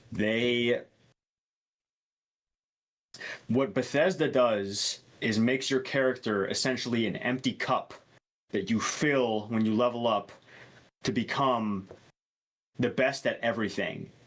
But in those games, you have to specify if you're going to become good at talking, a charisma build, speech, barter, or a melee build like brute strength, like, or, you know, sneak, like being like hiding in the shadows and sniping things. Like, you know, these are specific things that you make your character into. Whereas the Bethesda games, your character just becomes better at every single thing, you know? They just become the god emperors of the land, you know? And I think in RPG, in a true RPG, your character has strengths and weaknesses. And for your character to just become good at every single thing, it defeats the purpose, in my opinion. But all right, so I can understand like here's my beef, right? Is like I think Fallout 76 gets a lot of heat for no reason because it's a very different game than the rest of them, and I will admit that it's a very different game. But I can understand saying how Fallout 4 is like that. Yes, I can understand. I think Fallout 4 is more of a disgrace than 76 is.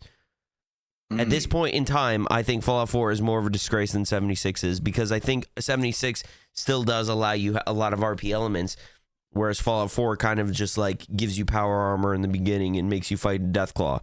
But I would argue too, dude, that Fallout 3 is a game that really still did experiment with a lot of RPG elements. Wouldn't you say so? I mean, think about it. Like your guns and things like that, like they don't just aim like and hit all the time. Like you have to level up the gun skills for them to be more accurate and things like that. But that's what I'm saying. I was like, I've never finished a game of Fallout 3 without my character having 10 in every special skill and 100 in every stat. It's like your character, you're becoming the God Emperor of the Wasteland who is good at every single thing, rather than a character that is specifically designed for very, very particular interactions, whether that be speech, barter, or, you know.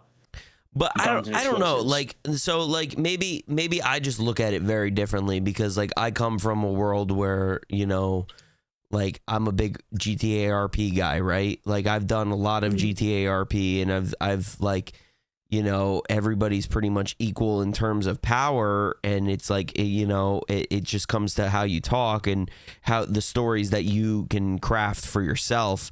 And so like for me, like I approach RP in that kind of way. I think of like how the story is that I can make and things like that. I don't necessarily think of game mechanics as RP elements. I think of like, what is the world that you're in? How easy is it to make a story in that world? And like that's something that I like kind of always try to approach when I'm like playing like a game like Fallout.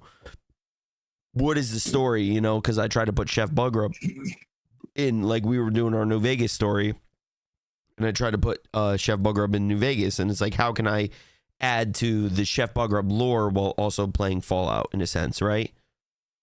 Yeah, I hear you.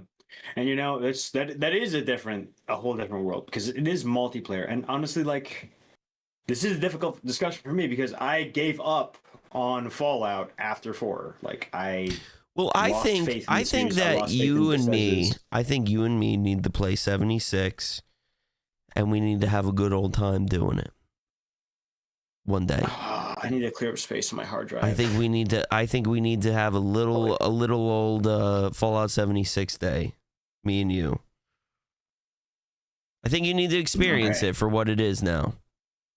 Okay. You know?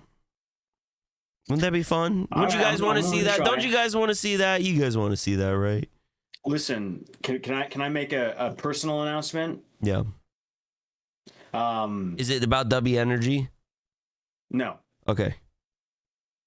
I am currently planning on sort of revamping my channel, having a schedule that I adhere to. And one of the components of that schedule is Fallout Fridays, where I will be continuing my playthrough of Fallout 3. And after that's done, playing New Vegas, maybe other Fallouts, Fallout Fridays, Fallout every Friday, essentially. And if Chef is able, I'm willing to incorporate 76 into that. Oh, more than able. 76. I have it on Steam. I deleted the game, but I'll re-download it after. I have to clear up a lot of space on my computer, but I can do that. Yeah, I think it would be a lot of fun. So let's talk about the TV show, dude. So what are your thoughts on the TV show? Bastardization. Forgive my language, but it rapes the lore. Yeah. It's disgusting to me. It is corporate Bethesda slop, Amaslop. It is garbage, and I hate it. I do agree with you. I think that personally, I think Todd Howard hates anything that's New Vegas, and he wants to rewrite the lore and make it their own, and like kind of have it to be their own sort of thing, which I can respect, right? Because they own the IP and things like that. But it's also like, you know, the thing with a lot of shows nowadays that a lot of people don't realize is like these producers that make these shows and things like that, they understand that like you're sitting there watching like the show, but you're also sitting there scrolling on your phone watching TikTok.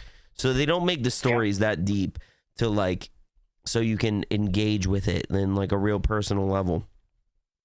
And you know, I think my biggest thing with the Fallout show is I think that they've made they sort of picked main characters when they should have picked the wasteland itself as the main character and the world around it, because that's what Fallout is. And I think that you're right in a sense that like Bethesda has lost a lot of that. They choose these main character syndromes and things like that, and it you know, Fallout 4 is like really a prime example of that. But I think Fallout 76 really comes back to basics when it comes to how you interact with the world, because you really are set to do your own thing in that game.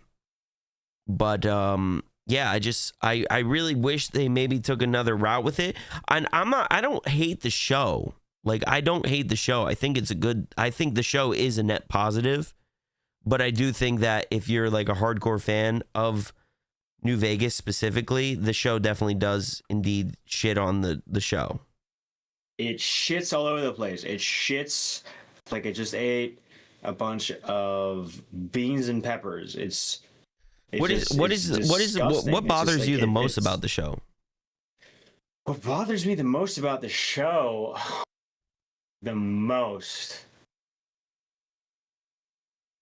What bothers me the most about the show is the fact that essentially they decided that New Vegas just didn't have an ending. You know, there was no definitive.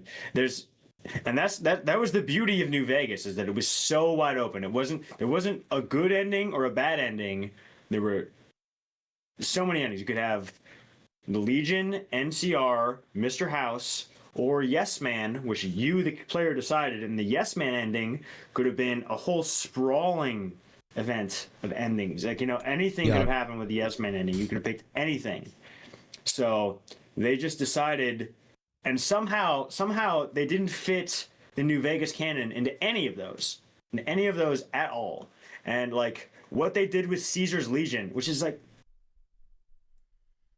stupid. It's stupid. It doesn't match the lore. The Caesar's Legion, I think is a very it's very tough. It's a very tough thing because, like, ultimately, I think the problem with the show ultimately is the timeline issues. If they had pushed everything up like 10 years, I think there wouldn't be any sort of problem with anything. You know what I mean? Even Caesar's Legion, I think any of that stuff, thank you for that.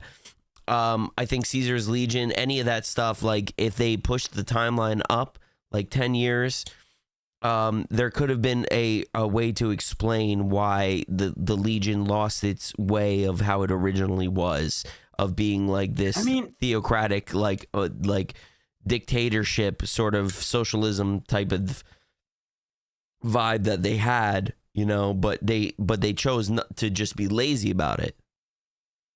Okay, so to me, in my opinion, okay, so the in the show, the Legion is divided because Caesar has died, which to me makes sense. Like, that's actually a very good angle to bring to the show. Like, the whole problem with Caesar's Legion is the entire Legion is built upon a single person who, in the game, is ailing. He's dying. So the after effects of that are a very interesting thing to explore. But in the show, and spoilers for the show, like, Caesar dies, and the Legion is split into civil war, which to me makes sense. That's a very good thing. Like, I don't think that makes sense. I don't think that makes sense to the whole idea of what Caesar. You don't think it makes sense? No, it doesn't make sense. Why don't you? No. Because the whole idea of Caesar's Legion is because you can do the I don't know who the guy that succeeds him is, but you can do the whole quest line where, like, you find out that the guy has Linnaeus. Yeah, you find out that the head has cancer, right? And you can try to cure the cancer, or you can not choose to cure it, and then like his heir takes over. But the ideas of what the Legion stands for, of that I guess socialism is like kind of the best way to explain it. It's like sort of like a utopia of, like, we work for the state kind of thing, and like that's the only value that you have. I think that that's completely lost in the whole show. And because there would if that's what the values that the people had always had, that's what would always hold, right? So they wouldn't be. So maybe they're arguing about who is the heir, but then at the end for them to be like there is no heir, I think that's a little foolish, don't you think? Yes, I think that's extremely foolish. Like, again, like Caesar.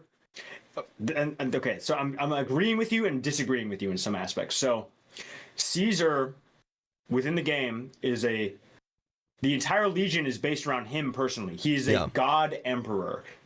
Every single person in the Legion is servile to him. But he has spent his whole life building up a country. He is the leader of this massive, massive faction. It is his life's goal for his vision of society to succeed, right? And within the game, he has successors. But it does make sense. It does make sense because every single person in the Legion like bows to Caesar, but they don't bow to each other. So to me, in the show, it does make sense for them to have a civil war. But what doesn't make sense is for Caesar within the show to say, the Legion ends with me. This country, this entire country that I built, that I spent my life building, he says in the show, it ends with me. Like, there's no going forward from this. So, well, that's the problem with like lazy like writing, right? Like things like the Legion, at knowing how important it was to New Vegas and the story of New Vegas, like they could have spent more time maybe focusing on that, but they chose to spend time talking about Norm MacLean and his fucking vault dwellers. Like they could have. It all comes down to just like lazy writing in a sense of like, they're just like, oh, Legion's done. There's no air. Yeah. You blew that in my face and I coughed.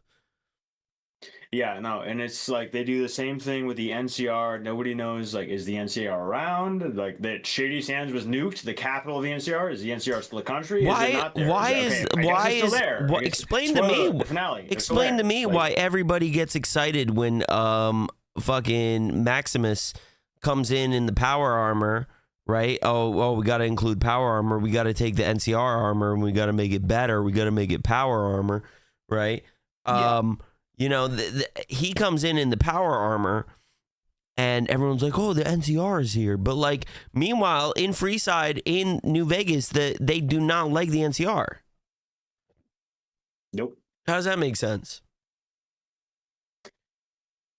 And it's like, again, things could be written in to make sense on that, right?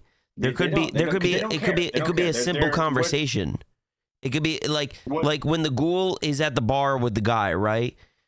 Like, and he's like talking. He's like, yeah, you know, it could be a robot. It could be whatever. You know, as long as I'm not paying taxes.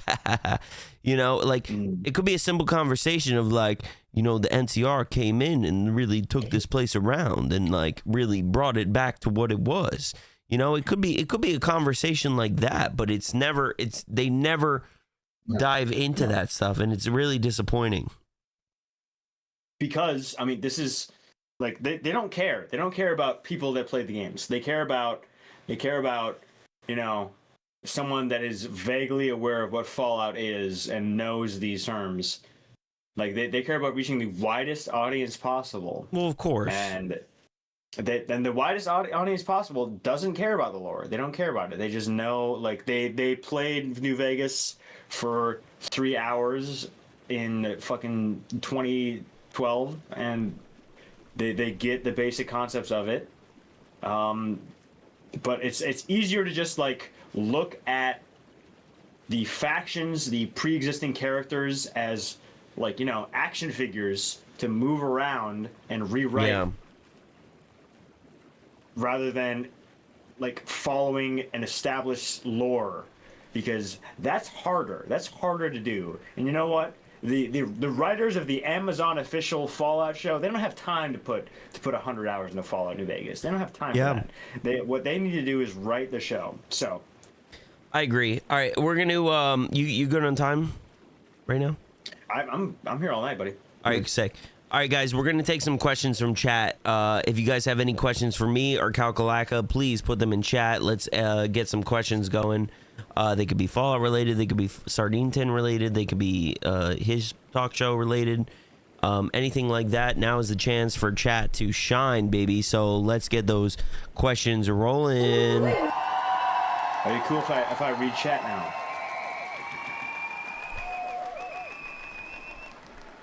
Blue says he's as tall as you. Is this true? Blue is not as tall as me. I want to let you know I'm only 5'10", so I understand your struggles sometimes. Okay. But it's nice to know that I'm still taller than you. Maybe. I do hunch. Cal mentioning Fallout 3. Will you be using VATS, or have we moved on from that?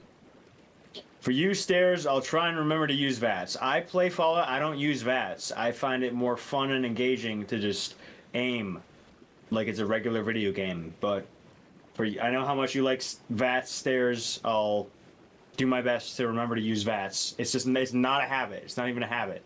I'm not used to it. But for you, I'll try to do it. Do you think Caesar kisses all of his legion? No, I think that they hide their homosexuality, and Caesar probably has concubines. Realistically. Is Mama Josie wants to know, is it okay to steal your ideas? You couldn't if you tried. Okay. If you stole my ideas, they would be shit because they weren't me doing them. You know, one thing I like to do in Fallout, dude, is I turn on God mode. Just it's not even so I can just fight everything and live. It's mostly just because I want to carry everything all the time. Is that wrong? I've partaken in that. You know, it's nice. Nice to not worry about that shit. Why did you not describe Sardine Tin as former Fishtank contestant's last stop before becoming irrelevant? Because that's rude. And I don't think that's true. You know what? People, you wouldn't believe the trajectory people take online sometimes. I agree. Sometimes they start on one thing and they're dead for years, and then suddenly, boom, they blow up for another thing, and then they're skyrocketed fame. Why are there so few canned sardines in Sardine Tin?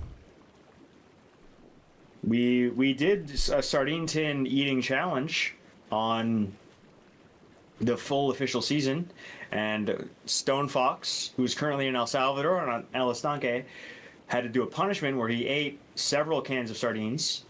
So they're there during the full official seasons, but not during the side projects, which honestly we've done more of at this point. Something so surreal about a cartoon and a real person together. I want to let you guys know that the Chef Buggrub show is coming back full force, baby. We are going to be going into season 2, the season 2 premiere, March 4th of the Chef Buggrub show. It's a live interactive cartoon talk show here to bring you dread, joy, and everything in between. We'll be covering offbeat news and things like that, viewer call-ins, the whole shebang. I got plots written for it and everything like that, so I just want to let you guys know that. Please make sure you guys are following the channel, staying up to date with everything.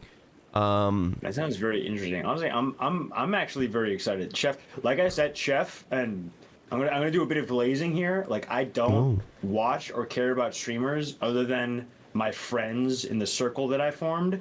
You are probably one of the only people that I watch and like am interested in outside of that. Like, you are the only streamer that like captures my like, I think. Not to, like, I'm trying not to sound like self-aggrandizing or whatever, but like you're the person that I'm seeing like, whoa, you're doing something interesting. Like, I don't care about people like sitting at their desk playing games. I don't care about people like sitting at their desk and yapping generally, unless they're my friends. But you, like, whoa, like the chef, this guy's doing a lot. So really, I honestly, like, mad respect to you. Like, I appreciate that, man. I really do. I really do. I really do try to put a lot into the show and everything, and it's just awesome to be appreciated, man. I appreciate you because you've exposed the show to like so many other people and things like that, and you know, just that one host that one day, it really like brought a lot of new people into the show, you know, and I really appreciate that. And then a lot of people have been enjoying the show, and dude, I hope so. Like, really, like everybody, if anybody here likes me, then this guy is like funnier and more talented version of me, but also a cartoon. So check him out. Like, really, it's different, man. It's different as much vibe. support as possible. Question for Cal. Where'd it go? Do we know the location of Noswal's tooth, and can we bid on it? I think Noswal has his tooth back. He has his tooth back. Okay, good. Do you know about Noswal's tooth, Chef? I don't know about the tooth. No. Noswal is a contestant on Sardine Tin 2. He had a loose tooth. There was a lemon eating challenge, and he bit into a raw lemon with a line, and his tooth fell out. And Noswal's got a cult following, so there's a lot of people interested in his tooth. Interesting. As far as I'm aware, his tooth has been returned to him. That's good. But there are people that want it. Who's Kalkalaka's favorite Sardine Tin contestant? Brookie Babe 420. Okay. For Cal, can we get a shock? You know my shock, Chef? What do you have, like a shock collar or something? Yeah. Who are you, Hassan Piker? Yeah, I am. That's me. But I do it to myself. I got my shock collar here. Hold on.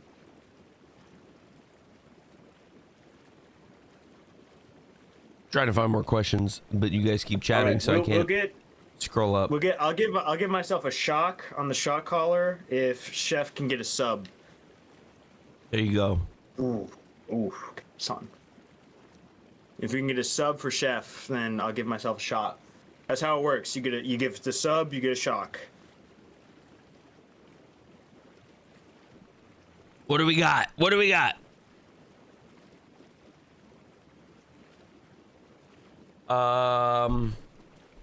Great Fallout New Vegas, Big MT. Oh, we got one. We got one from Stareholder.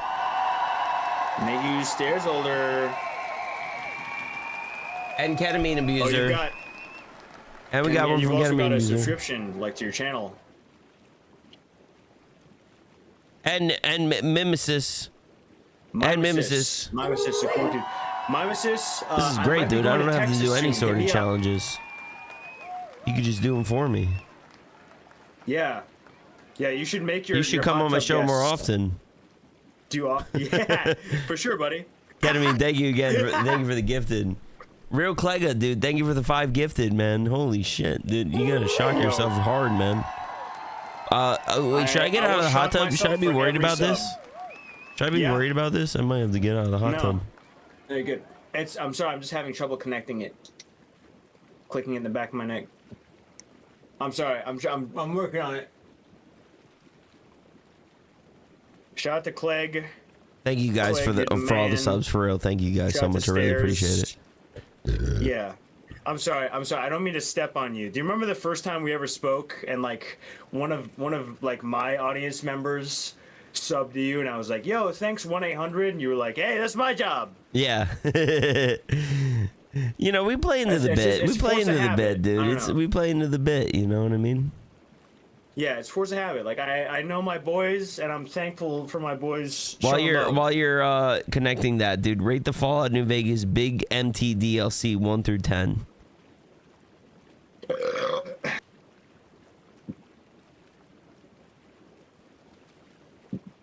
Chef, have 7. you 7? Chef, have you ever done a Jaeger bomb? Yeah, I have, but I don't drink Jaeger. It makes me really sick.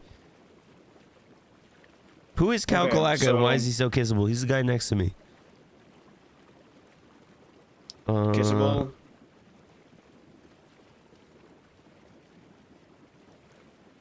Glebe, what was your question?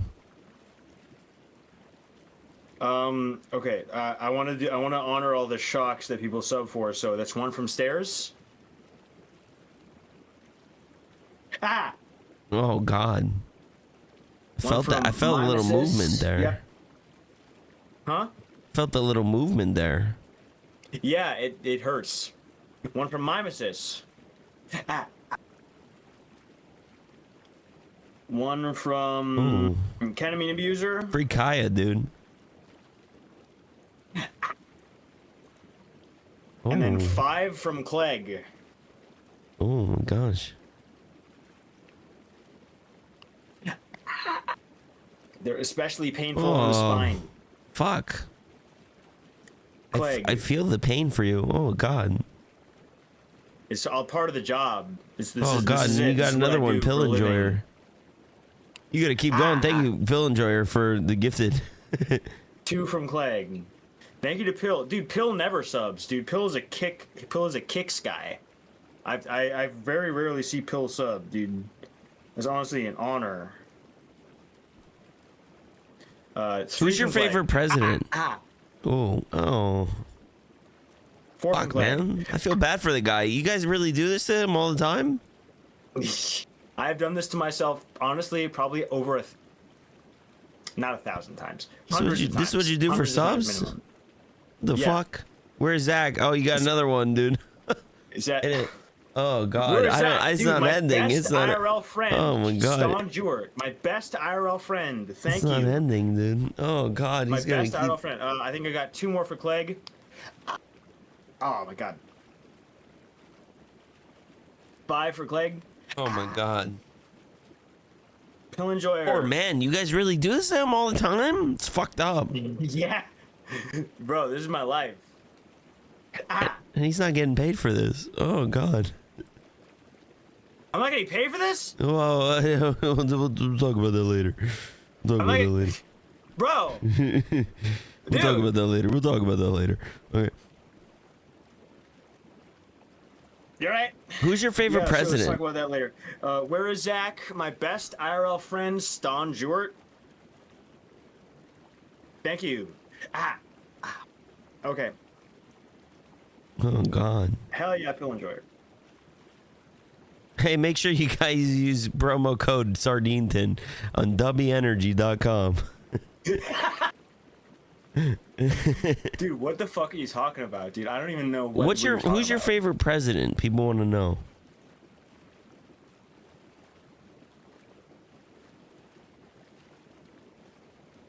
I think I'll pander to my audience and say Richard Nixon. Gieber, I'm trying to. Oh yeah, there you go. Richard Nixon. Gieber's question. That's Gieber's question. I'm trying to scroll. Gieber. I'm not purposely missing questions. I'm just trying to find them. as they come in. Why do you have girl hair? Because I haven't gotten a haircut. Like, honestly, it's probably been... Where is Zach with the gifted? That's another shot. Get that. Yo, thank prime you. prime that bad boy up. My best IRL friend. My best IRL friend. Prime that bad boy up. Thank you. Chef, how kissable is Cal from 1 to 10? I don't know, dude. Why are we asking weird gay questions, dude? I'm a married man, all right, dude. I'm not kissing them. Not kissing. You're a married man in a hot tub with another man. Yeah, but we're 6 feet apart, so it's not gay. It doesn't look like we're 6 feet apart. Yeah, it's just the camera. It adds 10 pounds. You know. All right, thank you. Where is Zach for the gifted sub? Okay, thank you. Thank you to Where's Zach. Oh my god, I feel bad. My Guys, best IRL stop. Don't give them any more subs. I don't want him fucking keep shocking himself, man. You know, I can't. I don't like that. I don't like that, dude. I don't like that, dude. I don't like that, dude. You're a human being with emotions and feelings, man. They don't want to subscribe to you because they enjoy the hard work and dedication you put in. They want to subscribe to you to cause you pain, man. You guys are fucked up. I love you guys the are pain. fucked up. It makes me feel alive. I prefer when he gets I'm blackout making drunk and chef falls look asleep on the floor personally. Is that something you do a lot? You fall asleep on the floor and you get blackout drunk? When I get drunk or just when I get tired, but yeah, I sleep on the floor a lot. It's kind of my thing. I fall asleep on the floor a lot on stream. I can't. I think I've slept in a bed less than 10 times in the last year. Cal, are you going to officially announce Jackoff being fired on the podcast tonight? Yo, I'm so excited to announce. That Jackoff is fired from Sardine Tin. Nice. So happy that that's over with. Jackoff, you are fired. You're fired. Over with. You're Congratulations, done. Jackoff. You're donezo, buddy. Get another job. Fill out that resume. Put the fries in the bag. You got Pizza Boy as the next cameraman for Sardine Tin. This is a pretty good question. What's the darkest period of your life? The darkest period of my life was probably when I was in college, right after high school. I did not want to go to college. I hated college. I hated it. I had a roommate from Malaysia who would stay up until 4 a.m. talking to his mom on the phone, and I couldn't sleep at all. And I hated all of my classes. I didn't make any friends. I was extremely alone. After the first semester, I basically gave up and just stopped going to my classes and just started wandering around town and sleeping in the common areas and on the street because I couldn't sleep in my bedroom because my roommate was so terrible. And I just thought that I had nothing to look forward to in my life, and I hated it. I hated being alive. Can you get close to me? Can you present your cheek to me? Present your cheek? Yeah, your cheek. Yeah, like more to your right or left. Yeah. All right, here's the cheek kiss. Mwah. Mwah. There you go. There's the cheek kiss.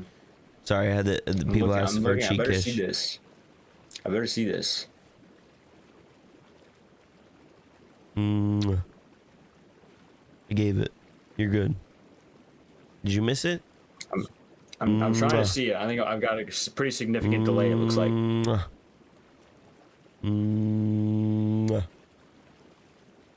Oh man, this lighting is terrible. This lighting is so harsh.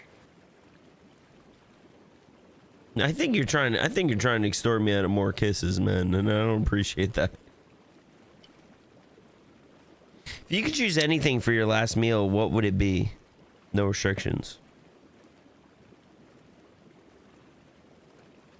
While you think about that, for Chef, Cal has been keeping his hand underwater for a while. Are there any happy endings in the hot tub? Usually not for the guests. There's no happy endings. Usually the guests end up drowning, and sinking to the bottom, and then the next guest kind of takes their spot. For my last meal, I would have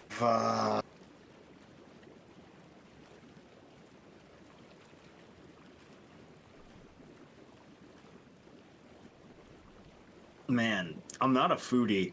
I would have a pizza taco. Pizza taco. Okay. A pizza taco. What is this about tummy time? Tummy time is the best. I have tummy time with my son all the time, dude. My son's like three. Tummy time, isn't it nice? I don't know about Do I need that. to explain? I mean, I have a 3-month-old that we do tummy time so he can like get motor skills and stuff, but I don't know what you're talking about. Well, then I'm not going to talk about it anymore. Is this something different? Yeah, don't worry about it. What's the longest you've gone without smoking in the last 5 years? Without smoking in the last 5 years, it's 2026 now, right? Yeah. I started smoking in 2019. The longest I've gone without smoking. I'm assuming they mean tobacco, because weed, it's been sporadic. God dang. I really don't know. There have been periods where I haven't smoked, probably, I would say like a couple months. Couple months. I only became like a really severe nicotine addict at the since the beginning of Stream Stars, which was exactly a year ago today, or yesterday. You like being a nicotine addict? I'm also a nicotine addict, so I get it. Yeah, I'm a severe nicotine addict. I don't want to end the fun, dude, but I'm gonna be honest with you, dude. I'm fucking exhausted. I am beat. I'm beat down. I'm beat down like a little slave person. Destroyed mentally and physically. Because I work a manual job, man. Very unprofessional, chef. So do I. Very professional, chef. You know, dude, 2-hour interview. It's a good interview, man. I thought we had a really great interview, man. It's never good enough for anyone, huh? I shock myself hundreds of times a day. I'm sorry. What do you want me to do, man? You want to keep going? What do you want to talk about? You want to talk about more things? You want to talk about Fallout? You can always come back to the hot tub, man. You're always welcome. Really? Yeah, of course. Of course. You're always welcome in the hot tub. Oh, man, that's so nice. Is mayonnaise an instrument? No, mayonnaise is a condiment. That's a ridiculous question. We need more Cal. They're They're saying we need more Cal. Well, I will say this, guys. We are going to get Cal to play Fallout 76 with us, and it's going to be a fun time. We'll play Fallout 76. It'll be a nice little collab stream, man. It'll be a nice little fun time. We'll do a little gaming. You know, anybody else that wants to come and join us, we could do a little big party. And I'll make a new character just to roll with you, you know? Be a fun time, don't you think? Thank you. That I'm willing to give it another shot because I gave it a chance. I gave everything a chance. I gave it a chance closer to release date, and it wasn't what I liked, but it sounds like it's a whole different game. It's a very different game. Very different game. Very different game. I think you'll have fun. I think you'll have fun when you're playing with people and you're listening to beautiful Appalachia radio, dude, and the country roads take me home, to the place. Yeah, dude, you hear that, dude, and you're gonna be like, oh, dude, this is it. This is the life. You know what I mean? It's gonna be good. You're gonna enjoy it. You're gonna enjoy it with the boys. All right. Listen, Mr. Calculaga, I really appreciate you being here, man, and I really appreciate you bringing the community over here to come check out the In the Hot Tub with Chef Buggrub podcast. Listen, man, is there anything you want to plug? You got going on? You got coming up? Let me know. Let the people know. Even if it is a W Energy drink sponsor, that's fine too. Well, firstly, I just want to say if there's anybody here that's watching that is not following Chef, that is not supporting Chef, please do that right now. Like I said, every single person that I follow that I like is someone that's relatively adjacent to Fishtank. Chef is the only person I follow that is not part of that sphere because I really, really do like what he does. And I watch him more than any other streamer that's like not part of the stupid Fishtank circle that I personally am desperately trying to crawl out of. So please give him as much love and support as possible because I really like what he's doing. I want to not to piggyback off of that, but if you really do enjoy what I'm doing, definitely please. I saw it in chat. Definitely go subscribe to the YouTube channel. If you have a Rumble account, follow us on Rumble, Instagram, TikTok, all those places. I post shorts daily.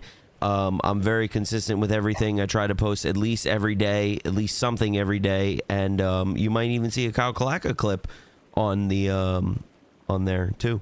So, but definitely. Now, please explain the things that you have coming up. Thank you. Okay. I was gonna get to that before you rudely interrupted me. And yeah, you know, Chef might even clip something that's like kind of a private conversation between two contemporaries. That's neither here nor there. Wait, hold on a minute here, dude. You think I was recording when we were having a private conversation? You did before. Do you remember the other Whoa, conversation? Whoa. Hold on a minute here, buddy. You called into my show. You called into my show. You called into my show. Hold on. No, fuck you. You called into my show when I was live, and then I make a nice little clip about it. Okay, and you go, "Oh, this was a private conversation between two contemporaries. Oh my gosh. Oh, this was a private conversation." Fuck you, dude. First of all, okay. Second of all, no one's believing that. Okay. All right. Very well. All right. Whatever. So listen. So don't assume shit about me, okay, dude? Because everything that I clip and I make shorts out of is taken in context. Okay. You fucking ginger.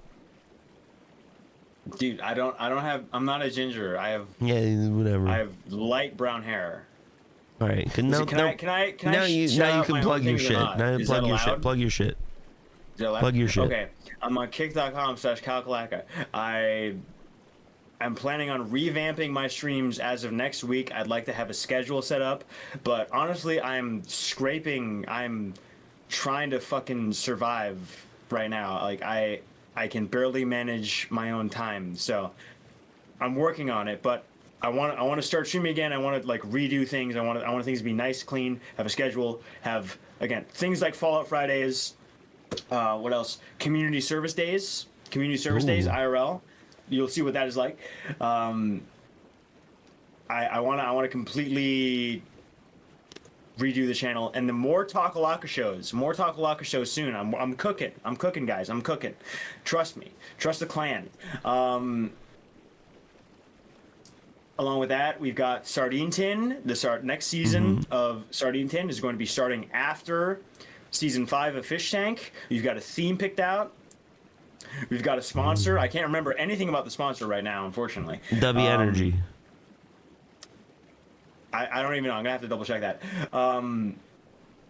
We're working on that as well. It should be within a month is the general plan after season 5. Within a month, generally, give or take 2 weeks. But we're cooking on that. We're cooking on that as well. More Sardine Tin side projects possibly between then. We'll see. Everything's always up in the air. And I just want to say thank you to everybody that's watched and supported and gotten me here so far. Because I don't know what I'm doing. I'm trying my best. Thank you to everybody. Hooey. Ooh-wee. Yeah. Good. Hooey. Ooh-wee. That's just a little thing like the ooh-wee. That's been something that I've had since I've watched your streams. I'm that's actually been a fan something of you, Chef. I know. I'm just saying for the people that might not know, and the lore behind that. That's been something that I've had since I started streaming. Has been that ooh-wee button. And that's actually my mod Ty Daddy. That was his idea. He's like, you should take the ooh-wee and Makaba and you should make it a fucking button. So it became like kind of a staple in the fucking stream. You know. It did. It's very much a staple. Oh. Can I add one more thing? Yeah, of course. Add whatever you want to add, man. Okay. Shout out to my best IRL friend, Stan Jewett. And if you liked my Florida trip, right now, I'm trying to figure out my next IRL trip to Texas. I would love to go to Texas. everything's bigger in Texas. I'm trying to get down there. Yeehaw! You know what I mean? You should do you should do one of those ice Poseidon challenges, dude. Honestly. Will that be happening in the next couple months? I don't know about the next couple months, but he usually does like a big scavenger hunt thing in Texas, where a lot of streamers get involved, and that might be the right time for you. Well, I mean, I don't know. I'm working out timing. Time is complicated, and I'm probably going to be in Texas in March. Time is very complicated. I think, maybe. We'll see. Everything is. Well, if you ever come up to out. New Jersey, let me know, dude. We'd love to have you. I could show you around and we can do some stuff. I will probably do a Kakalaka East Coast tour, you know. Yeah, it'd be awesome. When there's not pounds and pounds and pounds of snow on the ground. Yeah, well, most of it's melted, but yeah, that's fine. You know, that'd be a fun time, dude. I'll show you around the beautiful Garden State. I would love to. I'd love. You know, you get the real fucking New Jersey culture, huh? Yeah. All right. I want to thank you guys for coming to this episode of In the Hot Tub with Chef Buggrub, with my beautiful guest, Kakalaka. It's been a pleasure. It's been an honor, guys. I love you all. Let's you want to play out? Well, maybe we'll play out with a song.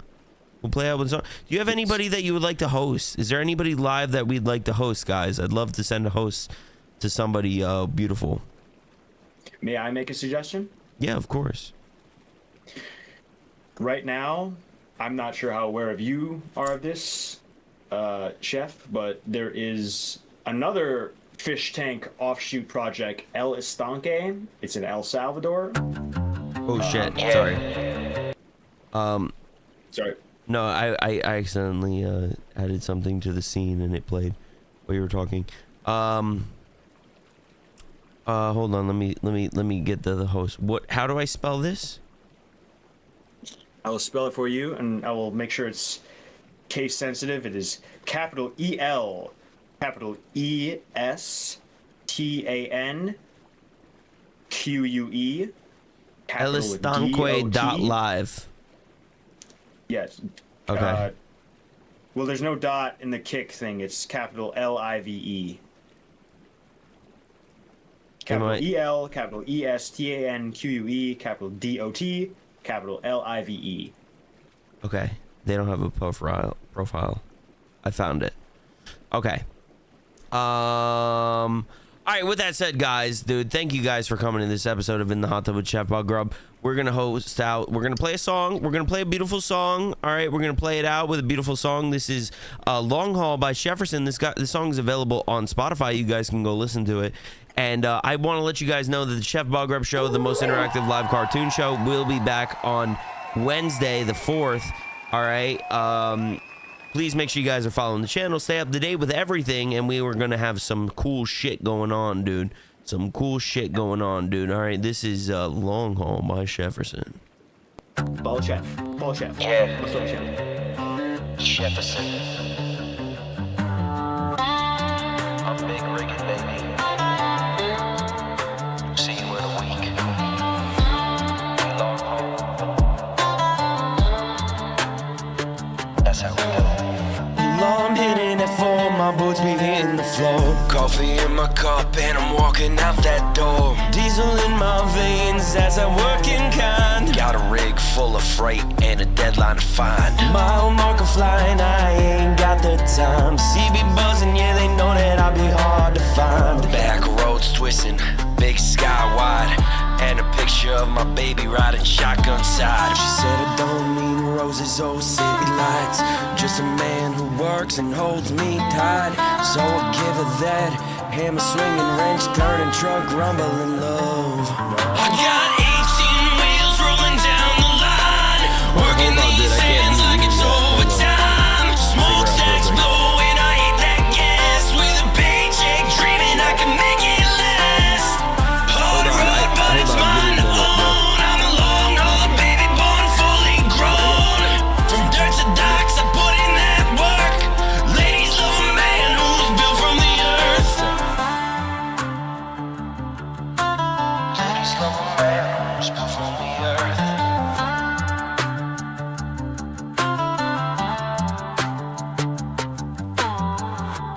girls at the diner and girls at the bar, saying I like my men like you, working hard. Grease on my jeans, but I clean up alright. Got a few tattoos and a mean two-step at night. They like it that I'm loyal, like it that I'm standing so tough. They know I ain't rich, but I show up enough. I ain't flashing gold, I'm just flashing that grin. They hop in my truck like where we going then? She said I don't need roses or city lights, just a man who works and holds me tight. So I give her that hammer swinging, wrench turning truck, rumbling love. I got 18 wheels rolling down the line, working these hands like it's overtime. Smokestacks blow and I hit that gas, with a paycheck dreaming I can make it last. Hard road but it's mine to own, I'm a long haul baby born fully grown. From dirt to docks I put in that work, ladies love a man who's built from the earth. 2 days out, still 10 to go. I've been running on fumes and trucker radio, mud on my tires, sweat on my brow, trying to beat the clock, but I ain't. I got 18 wheels rolling down the line, working these hands like it's overtime. Smokestacks blow and I hit that gas, with a paycheck dreaming I can make it last. Hard road but it's mine to own, I'm a long haul baby born fully grown.